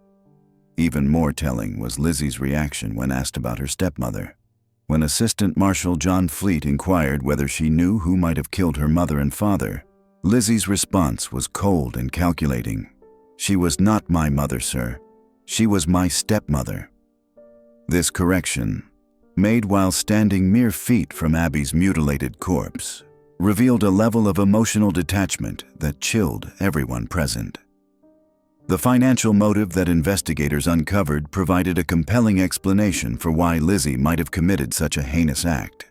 Andrew Borden was worth approximately $500,000, an enormous sum in 1892. His daughters stood to inherit this fortune, but only if both Andrew and Abby were dead. If Andrew had died first, Abby would have inherited a significant portion of his estate, potentially leaving Emma and Lizzie with much smaller inheritances. Recent tensions over property transfers had exacerbated these financial concerns. Andrew's gift of a house to Abby's sister had infuriated both daughters, who saw it as favoritism toward their stepmother's family. They demanded and received a similar gift, but the incident had poisoned relationships within the household and heightened concerns about how Andrew's wealth would ultimately be distributed. Lizzie's conversation with Alice Russell on the evening before the murders provided further evidence of premeditation. She had expressed fears about enemies threatening the family and concerns about someone poisoning their food. These comments, which initially seemed like paranoid worry, took on a more sinister cast when viewed as potential preparation for an alibi. By establishing that she was concerned about threats to her family, Lizzie was laying groundwork for the claim that the murders were committed by outside enemies. The investigation also revealed the extent to which Lizzie had isolated herself from her parents in the weeks leading up to the murders. She had taken an extended vacation with Emma, staying away from home for days at a time. When she did return, she chose to stay at a local boarding house rather than in the family home. This physical and emotional distance suggested someone who was psychologically preparing to sever ties with her family permanently. As the evidence mounted, investigators became increasingly convinced that they were dealing not with a crime of passion but with a carefully planned double murder. The killer had intimate knowledge of the household routines, access to potential weapons, and the ability to move freely through the house without arousing suspicion. They had planned for the disposal of evidence and had prepared explanations for their presence and actions. Most importantly, the killer had been willing to wait. The gap between Abby's murder and Andrew's death suggested someone who was patient enough to hide in the house for over an hour, waiting for the right moment to complete their deadly work. This level of calculation and self-control pointed away from a random intruder or crime of opportunity and towards someone with both strong motivation and careful planning. The circumstantial case against Lizzie Borden was building into an overwhelming mountain of evidence. Each lie, each inconsistency, each suspicious action added another piece to a puzzle that seemed to point inexorably toward the conclusion that the mild-mannered Sunday school teacher had committed one of the most brutal crimes in American history. The evidence continued to mount against Lizzie Borden like layers of sediment in a riverbed, each piece settling into place to form a damning geological record of deception and violence. The investigation had revealed a woman caught in a web of contradictions, standing at the center of a crime scene where two people lay brutally murdered while she remained mysteriously untouched by the carnage that should have painted her in blood. The physical evidence spoke its own dark language. The broken hatchet found in the basement, its handle suspiciously fresh snapped and the blade dusted with ash as if someone had attempted to age it artificially. The timing was too convenient, the condition too perfect for coincidence. This wasn't the random discard of a forgotten tool, but the calculated concealment of a murder weapon by someone who understood that evidence needed to be hidden, not simply discarded. But it was the human evidence that proved most compelling. Bridget Sullivan's testimony about hearing Lizzie's distinctive giggle from the top of the stairs placed her precisely where Abby's body lay cooling in its own blood. That laugh, echoing through a house where death had just visited, carried with it the chilling suggestion of someone who had just completed a terrible task. The sound haunted those who heard about it, a moment of levity in the face of horror that seemed to reveal something fundamentally wrong with Lizzie's response to the situation. The dress-burning incident crystallized everything suspicious about Lizzie's behavior. Here was a woman who, within hours of being told she was a suspect in a double homicide, decided to destroy a piece of clothing in full view of witnesses and police. Her explanation about paint stains rang hollow against the backdrop of such timing. If the dress was truly stained with nothing more incriminating than house paint, why not simply set it aside for examination? Why burn evidence when you're already under suspicion unless that evidence could damn you? Alice Russell's testimony about that fateful morning painted a picture of calculated destruction. She described watching Lizzie tear the dress into pieces before feeding it to the flames, the fabric curling and blackening as potential evidence literally went up in smoke. The methodical nature of the destruction suggested premeditation, not the casual disposal of a paint-stained garment. This was someone eliminating proof of their guilt with the kind of cold calculation that had characterized the murders themselves. The timeline of events on that August morning created an impossible puzzle for anyone trying to construct an innocent explanation for Lizzie's actions. The murders required not just opportunity, but intimate knowledge of the household's rhythms. The killer knew when Bridget would be outside washing windows, when Andrew would return from his morning walk, when the house would be empty enough for murder but not so empty as to create suspicion. This wasn't the work of a stranger who had somehow infiltrated the Borden home. This was the work of someone who lived there, someone who understood the daily patterns that governed life at 92 2nd Street. Consider the sophisticated nature of the deception. The lie about Abby receiving a note from a sick friend wasn't a panicked fabrication, but a carefully constructed cover story designed to explain her absence and prevent Andrew from discovering her body before he too could be killed. The note that never existed, the friend who never called, the errand that never happened. These weren't the confused ramblings of someone in shock, but the deliberate misdirection of someone buying time to complete their deadly work. The financial motive provided the foundation upon which all other evidence rested. Andrew Borden's gift of property to Abby's relatives had crystallized years of resentment into something more dangerous. For Lizzie and Emma, watching their inheritance being parceled out to their stepmother's family represented not just financial loss, but a fundamental betrayal by their father. The house purchase and resale scheme revealed the sisters' growing concern about their future security, their desperate attempt to protect assets they saw as rightfully theirs. But money alone doesn't create killers. It was the combination of financial pressure with years of accumulated grievances that created the perfect storm of murderous intent. Andrew's destruction of Lizzie's beloved pigeons had been more than just the elimination of pests. It had been an act of casual cruelty that demonstrated his complete disregard for his daughter's feelings.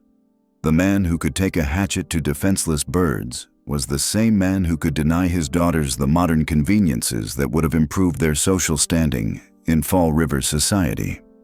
The psychological profile that emerged from the investigation painted a picture of a woman under enormous pressure. 32 years old and unmarried in an era when spinsterhood carried social stigma, Lizzie found herself trapped in a household where she was neither child nor independent adult. Her father's miserly ways had made her an object of pity among her social circle, while his favoritism toward Abby had relegated her to the status of an unwanted remnant from his first marriage. The pressure had been building for years, and the property gift had finally provided the spark that ignited decades of accumulated resentment. The investigation also revealed Lizzie's capacity for deception and manipulation. Her attempt to purchase prussic acid just days before the murders suggested premeditation, a calculated plan to eliminate her obstacles through poison. When that avenue was closed by the suspicious pharmacist, she had simply adapted her method while maintaining her murderous intent. This wasn't someone who killed in a moment of passion, but someone who had been planning death and was flexible enough to change tactics when circumstances required it.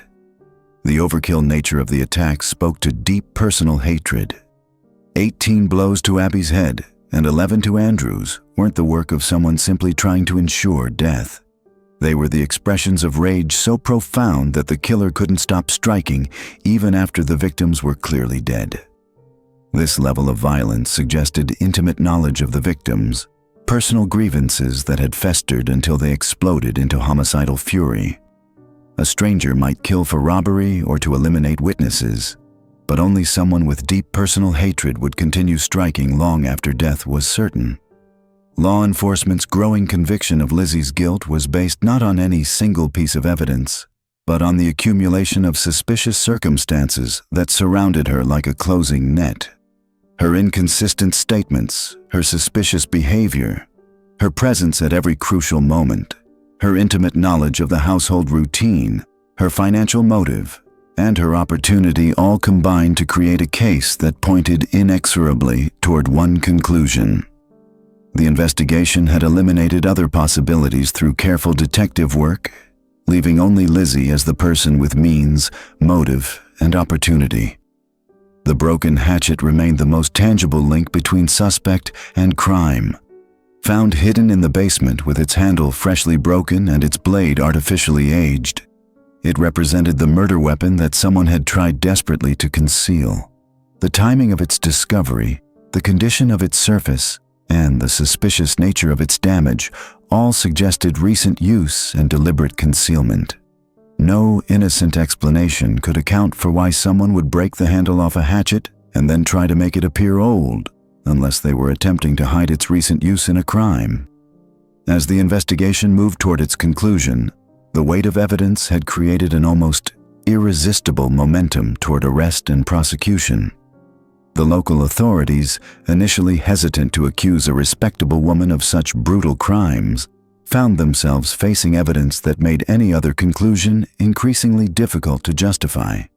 The community that had once viewed Lizzie as a victim was beginning to see her as something far more sinister. The social implications of the case were staggering. If Lizzie Borden, a church-going woman from a prominent family, could commit such brutal murders, what did that say about the assumptions society made about feminine nature and capacity for violence? The investigation was forcing Fall River to confront uncomfortable truths about the darkness that could lurk beneath the surface of respectability, the violence that could emerge from the most unlikely sources when pressure and opportunity aligned. The evidence had spoken, and its message was clear. Despite the lack of eyewitnesses and the absence of a bloody dress, the circumstantial case against Lizzie Borden had grown strong enough to support prosecution. The investigation had revealed not just a series of suspicious circumstances, but a pattern of behavior consistent with guilt. From her contradictory statements to her destruction of evidence, from her presence at crucial moments to her intimate knowledge of the crime scene, everything pointed toward one inescapable conclusion. The stage was now set for what would become one of the most sensational trials in American history. A legal battle that would test not just the evidence against Lizzie Borden, but society's willingness to believe that a woman could be capable of such monstrous acts.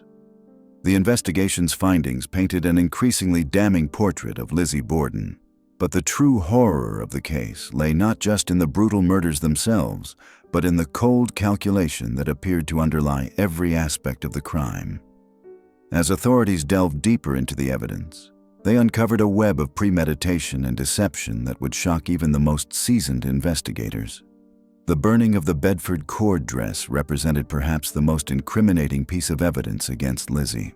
On the morning of August 7th, just one day after being informed she was a suspect, Alice Russell witnessed Lizzie deliberately destroying what could have been crucial evidence.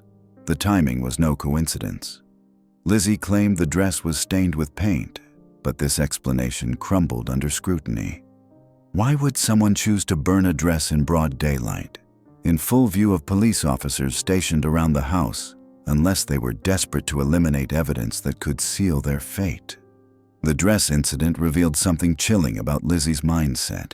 She wasn't acting in panic or fear, but with calculated determination. She had assessed her situation, identified the greatest threat to her freedom, and acted decisively to eliminate it.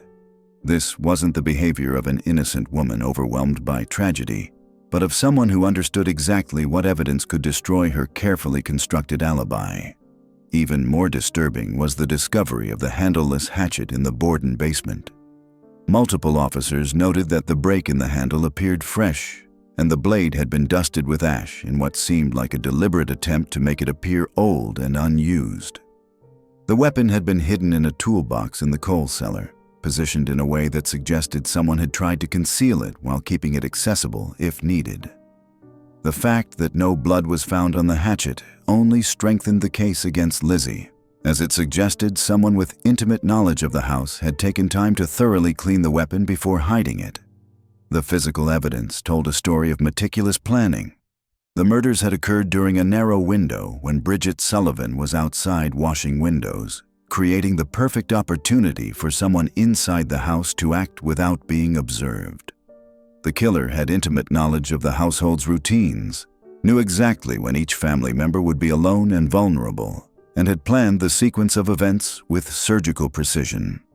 Lizzie's behavior in the immediate aftermath of the murders was equally telling. Her composure was unnaturally perfect for someone who had just discovered her father's mutilated body. She showed no signs of shock, no emotional breakdown, no physical symptoms of trauma.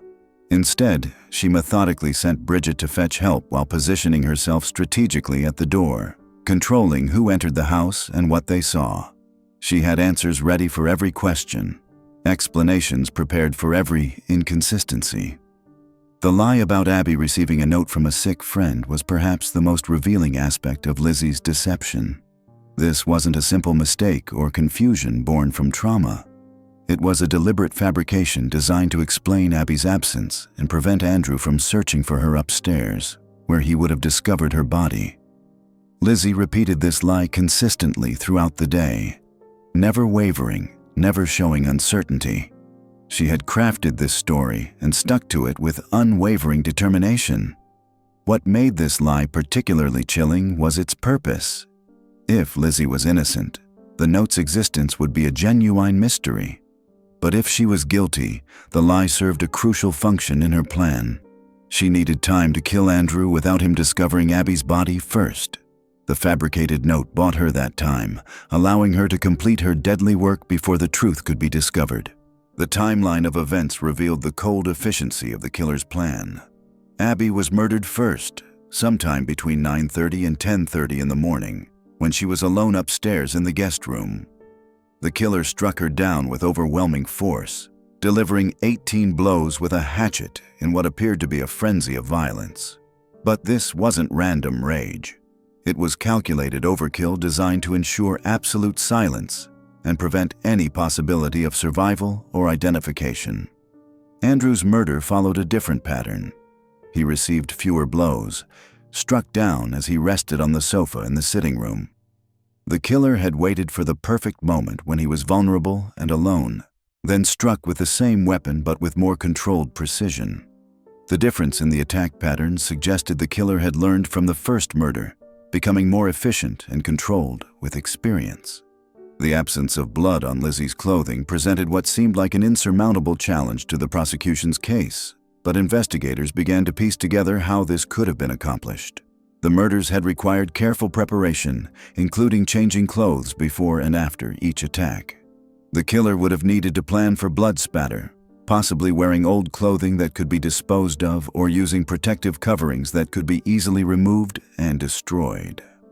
Lizzie's inconsistent statements about her whereabouts during the crucial time periods revealed the weakness in her carefully constructed alibi. She claimed to have been in the barn looking for sinkers for fishing, but her story changed repeatedly regarding how long she was there and what she was doing. These weren't the natural variations of a traumatized witness trying to remember events. They were the telltale signs of someone trying to maintain multiple versions of a fabricated story. The barn alibi was particularly problematic because it placed Lizzie outside the house during both murders, creating the appearance of innocence while actually providing the perfect cover for her activities. She could claim to have been away from the house when the crimes occurred, while actually using the barn as a staging area for changing clothes and disposing of evidence. The barn provided privacy, running water for cleaning, and easy access to the house through the back entrance. Officer Medley's observation that there were no footprints in the barn's dusty floor initially seemed to support Lizzie's innocence. But this evidence was later called into question when other officers admitted to entering the barn before Medley's examination. The footprint evidence had been compromised, eliminating what could have been definitive proof either way. But the very fact that Lizzie had chosen the barn as her alibi location suggested she knew it would be difficult to verify her story. The family's reported illness in the days before the murders added another layer of premeditation to the case. Someone had been experimenting with methods of incapacitation or elimination, possibly testing poisons in the household's food supply. When the poison approach failed to achieve the desired results, the killer had escalated to more direct methods. This pattern suggested long-term planning rather than a crime of passion. Lizzie's attempt to purchase prussic acid from the local pharmacy just days before the murders revealed her escalating desperation and willingness to use any means necessary to eliminate her perceived enemies. When the pharmacist refused to sell her the deadly poison, she was forced to resort to more primitive but equally effective methods. The hatchet became her weapon of choice, not by accident, but by necessity. The locked doors and secured windows of the Borden house on the morning of the murders created what investigators called a locked room mystery that pointed directly to an inside job. No intruder could have entered and left the house without leaving traces, especially while carrying out such violent crimes. The killer had to be someone with intimate knowledge of the house's layout, routines, and security measures.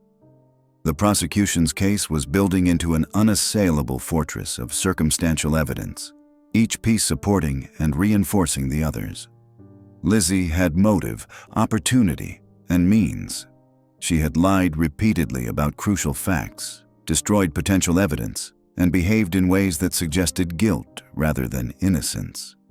Her financial disputes with her parents, her resentment over their treatment of her stepmother, and her fear of being disinherited had created a powder keg of emotion that finally exploded in violence. But perhaps the most damning evidence against Lizzie was something that couldn't be measured or quantified: the complete absence of any alternative explanation that made sense. No intruder theory could account for the locked house, the missing murder weapon, the precise timing of the attacks, or the killer's intimate knowledge of the family's routines. No other family member or household employee had the same combination of motive, opportunity, and access that Lizzie possessed. As the investigation moved toward its climax, one thing became increasingly clear. Someone in the Borden household had planned and executed a double murder with chilling efficiency.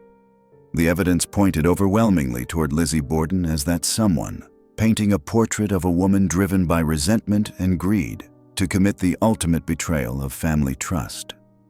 The question was no longer whether she was capable of such crimes, but whether a jury would be willing to believe that a respectable Victorian woman could harbor such darkness in her heart.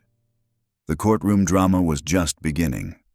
As the prosecution systematically dismantled Lizzie's carefully constructed facade, the American public watched with morbid fascination as the trial of the century unfolded.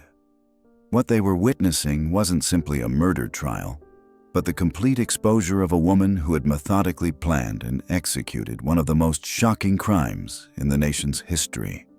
The prosecution's strategy was methodical and devastating. District Attorney Hosea Knowlton understood that he was dealing with no ordinary defendant. Lizzie Borden was an educated, well-spoken woman from a respectable family, someone who defied every preconceived notion about who could commit such brutal acts. But beneath her composed exterior, the evidence revealed a calculating mind that had orchestrated a perfect storm of violence and deception. The testimony of Alice Russell proved particularly damaging to Lizzie's case. Russell recounted in vivid detail the conversation she'd had with Lizzie just one day before the murders. Lizzie had appeared agitated, fearful, speaking of enemies and poisoned bread. But what struck the courtroom most forcefully was how prophetic Lizzie's words seemed in hindsight. She had spoken of impending doom with the certainty of someone who knew exactly what was coming because she had planned it herself. The prosecution painted a picture of premeditation that stretched back weeks, possibly months. They presented evidence of Lizzie's attempt to purchase prussic acid, a deadly poison, from a local pharmacy just days before the murders. Though the pharmacist Eli Bentz had refused her request, the very fact that she had sought such a lethal substance suggested a mind already contemplating murder. When that avenue failed, she had simply chosen a more direct method. Dr. Edward Wood, the medical examiner who had performed the autopsies, provided testimony that sent shudders through the courtroom. His detailed description of the wounds inflicted on both victims painted a picture of savage, personal violence. Abby Borden had been struck 18 times with a hatchet, the blows raining down on her skull with such force that her head was nearly severed from her body. Andrew had received 11 devastating strikes, each one delivered with surgical precision to ensure maximum damage. What made the medical testimony particularly compelling was Dr. Wood's analysis of the attack patterns. The positioning of the wounds, the angle of the strikes, and the force required all suggested an attacker of Lizzie's approximate height and strength. More significantly, the nature of the wounds indicated someone who had struck in a frenzy of rage, someone for whom this violence was deeply personal. The timeline presented by the prosecution was equally damning. They demonstrated that Lizzie had not only the opportunity to commit both murders, but had orchestrated the circumstances to ensure she could do so undetected. The careful manipulation of the household schedule, the lies about Abby receiving a note from a sick friend, the encouragement for Bridget to attend a sale, all pointed to a mind that had planned every detail. Perhaps most compelling was the prosecution's presentation of Lizzie's behavior immediately following the discovery of the bodies. Multiple witnesses testified to her unusual composure, her lack of visible grief, and her almost clinical responses to questions about the deaths. Officer George Allen testified that when he had asked Lizzie about potential suspects, her response had been chillingly matter-of-fact. She had rattled off a list of her father's business enemies with the detached efficiency of someone reading from a prepared script. The prosecution also highlighted the numerous inconsistencies in Lizzie's various statements.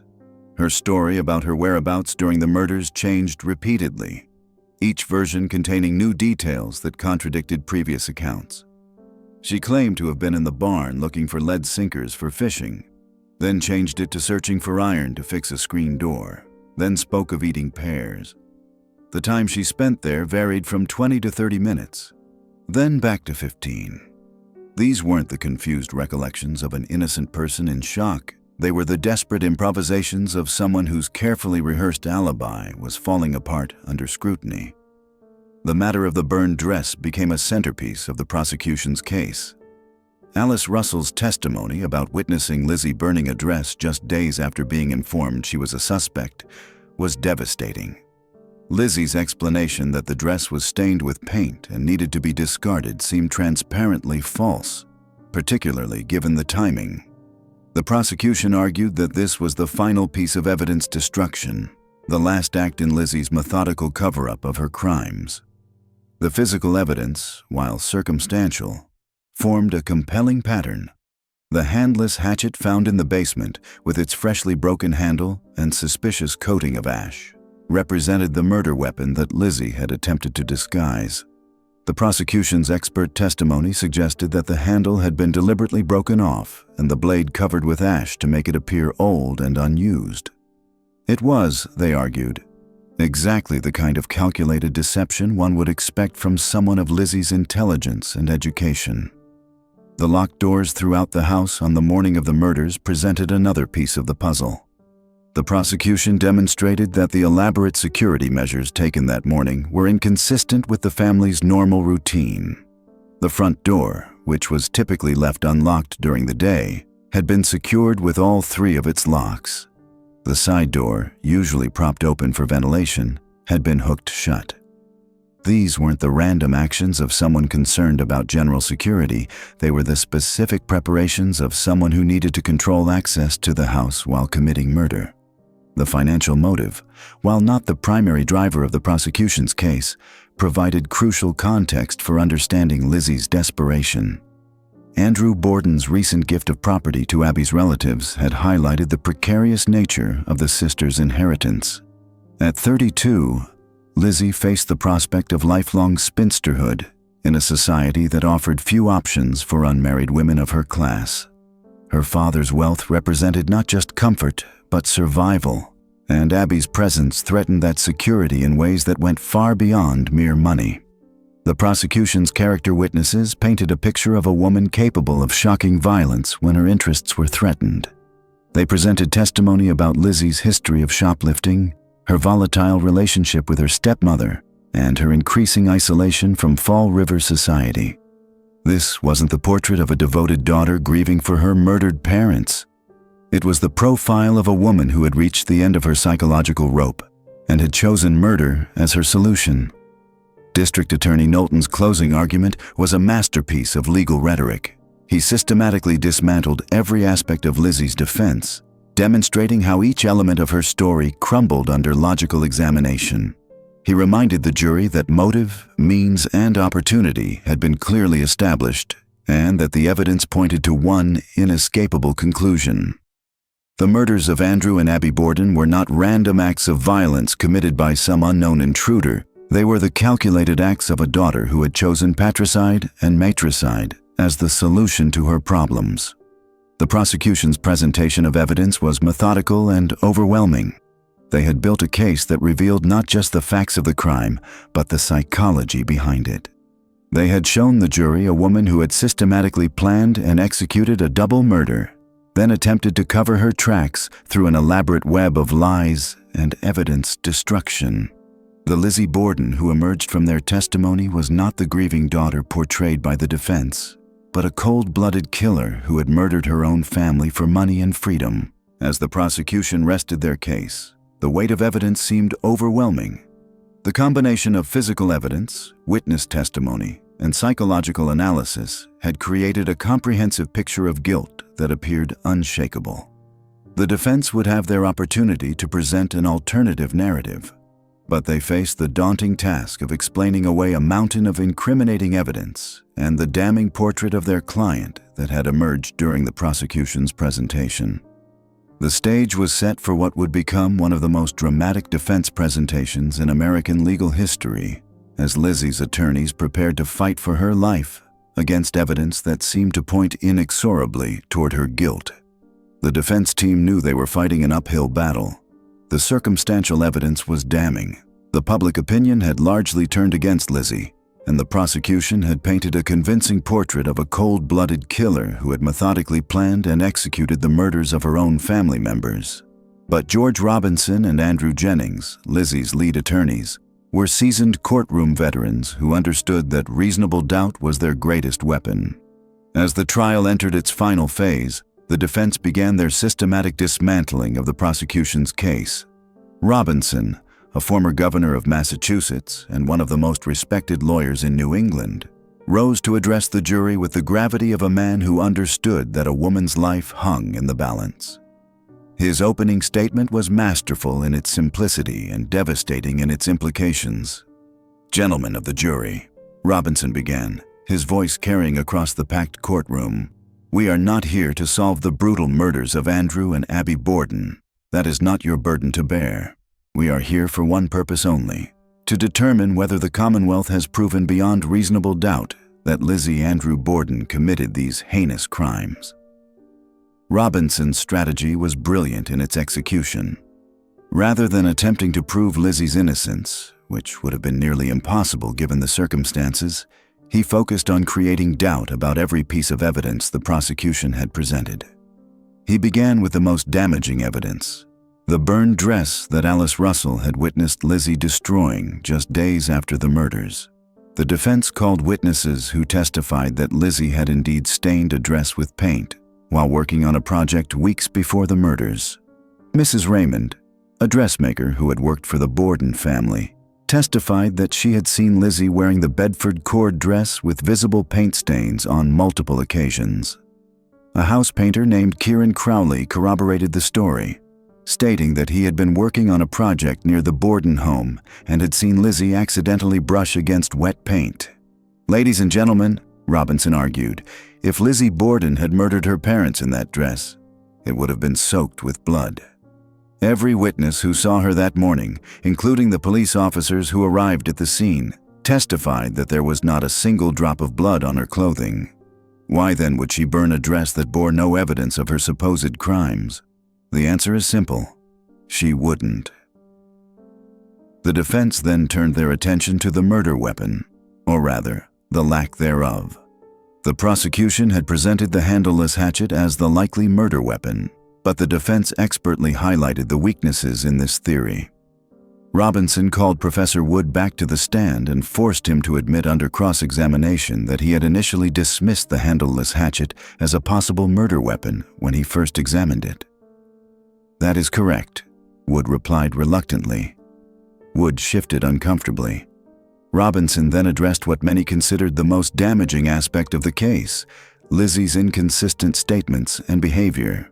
But rather than deny these inconsistencies, he reframed them as evidence of innocence rather than guilt.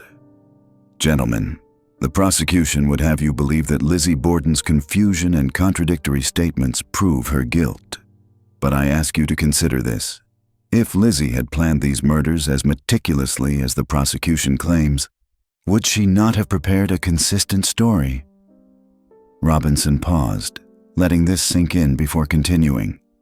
The prosecution's own theory contradicts itself. They claim Lizzie was a cold, calculating mastermind who planned every detail of these murders. Yet they also claim she was so foolish as to give contradictory statements that would implicate her in the crimes.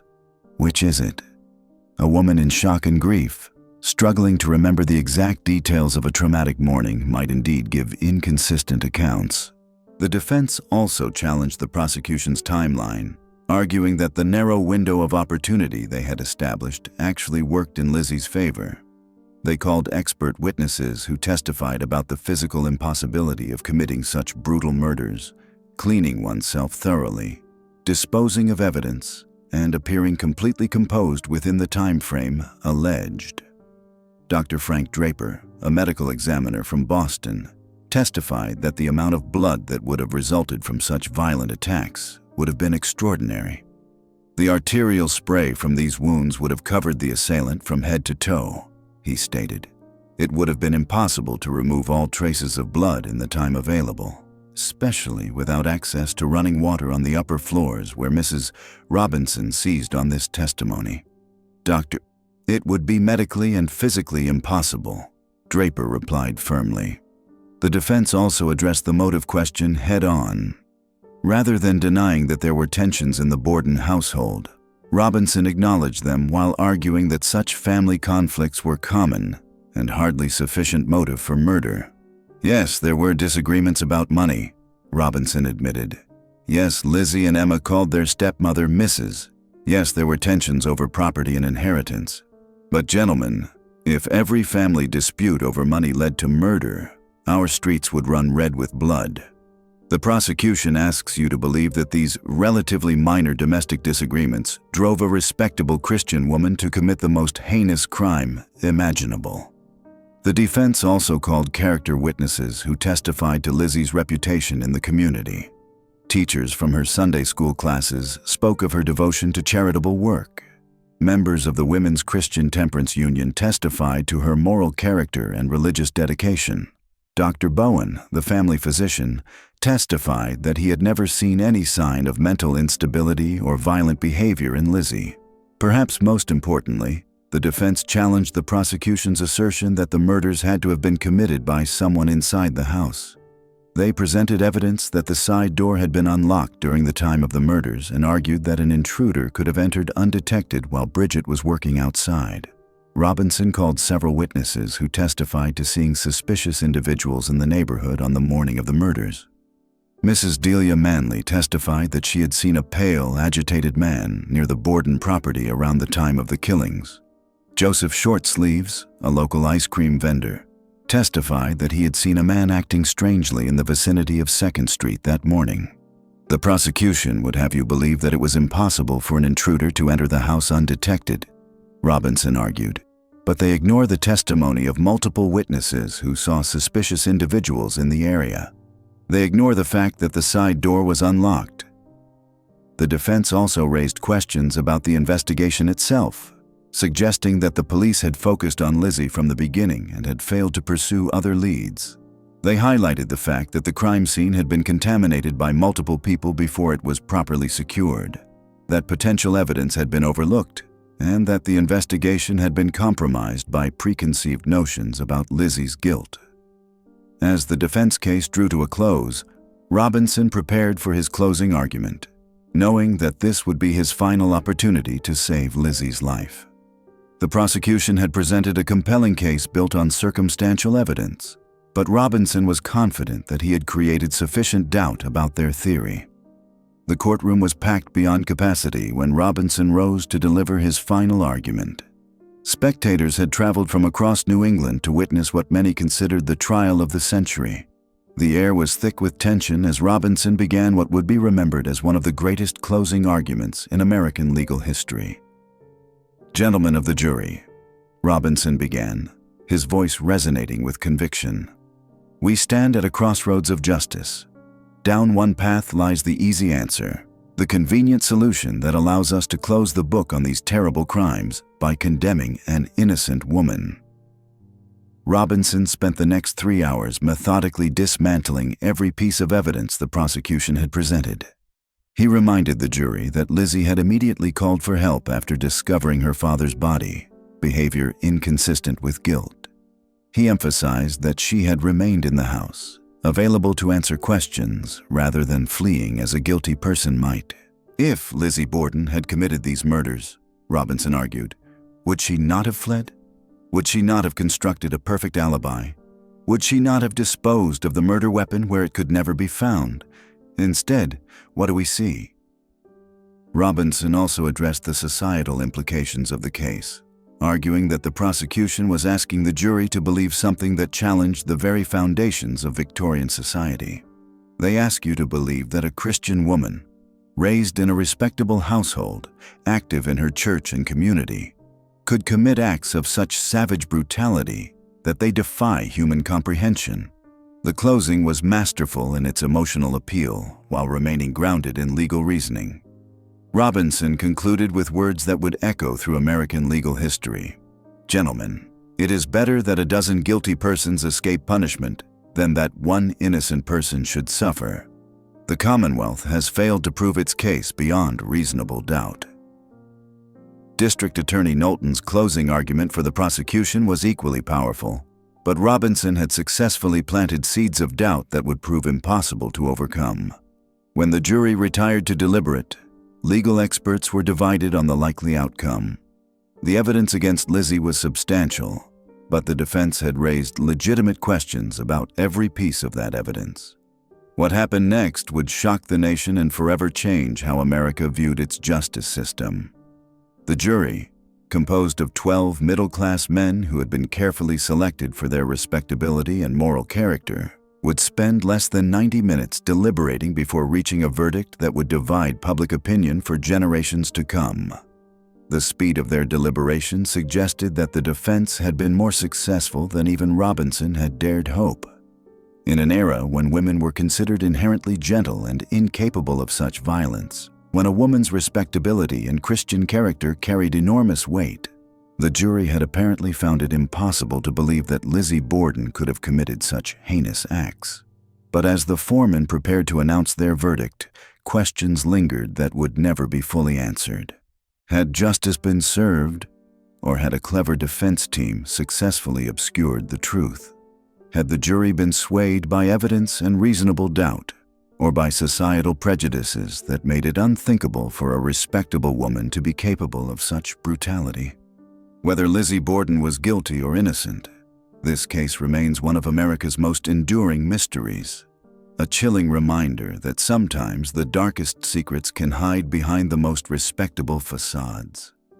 The truth may have died with Lizzie in 1927, but her story continues to fascinate and divide us more than a century later. What do you think happened in that Fall River house on that fateful August morning? Share your thoughts in the comments below. And if you enjoyed diving into this historical mystery, don't forget to subscribe for more dark tales from America's past.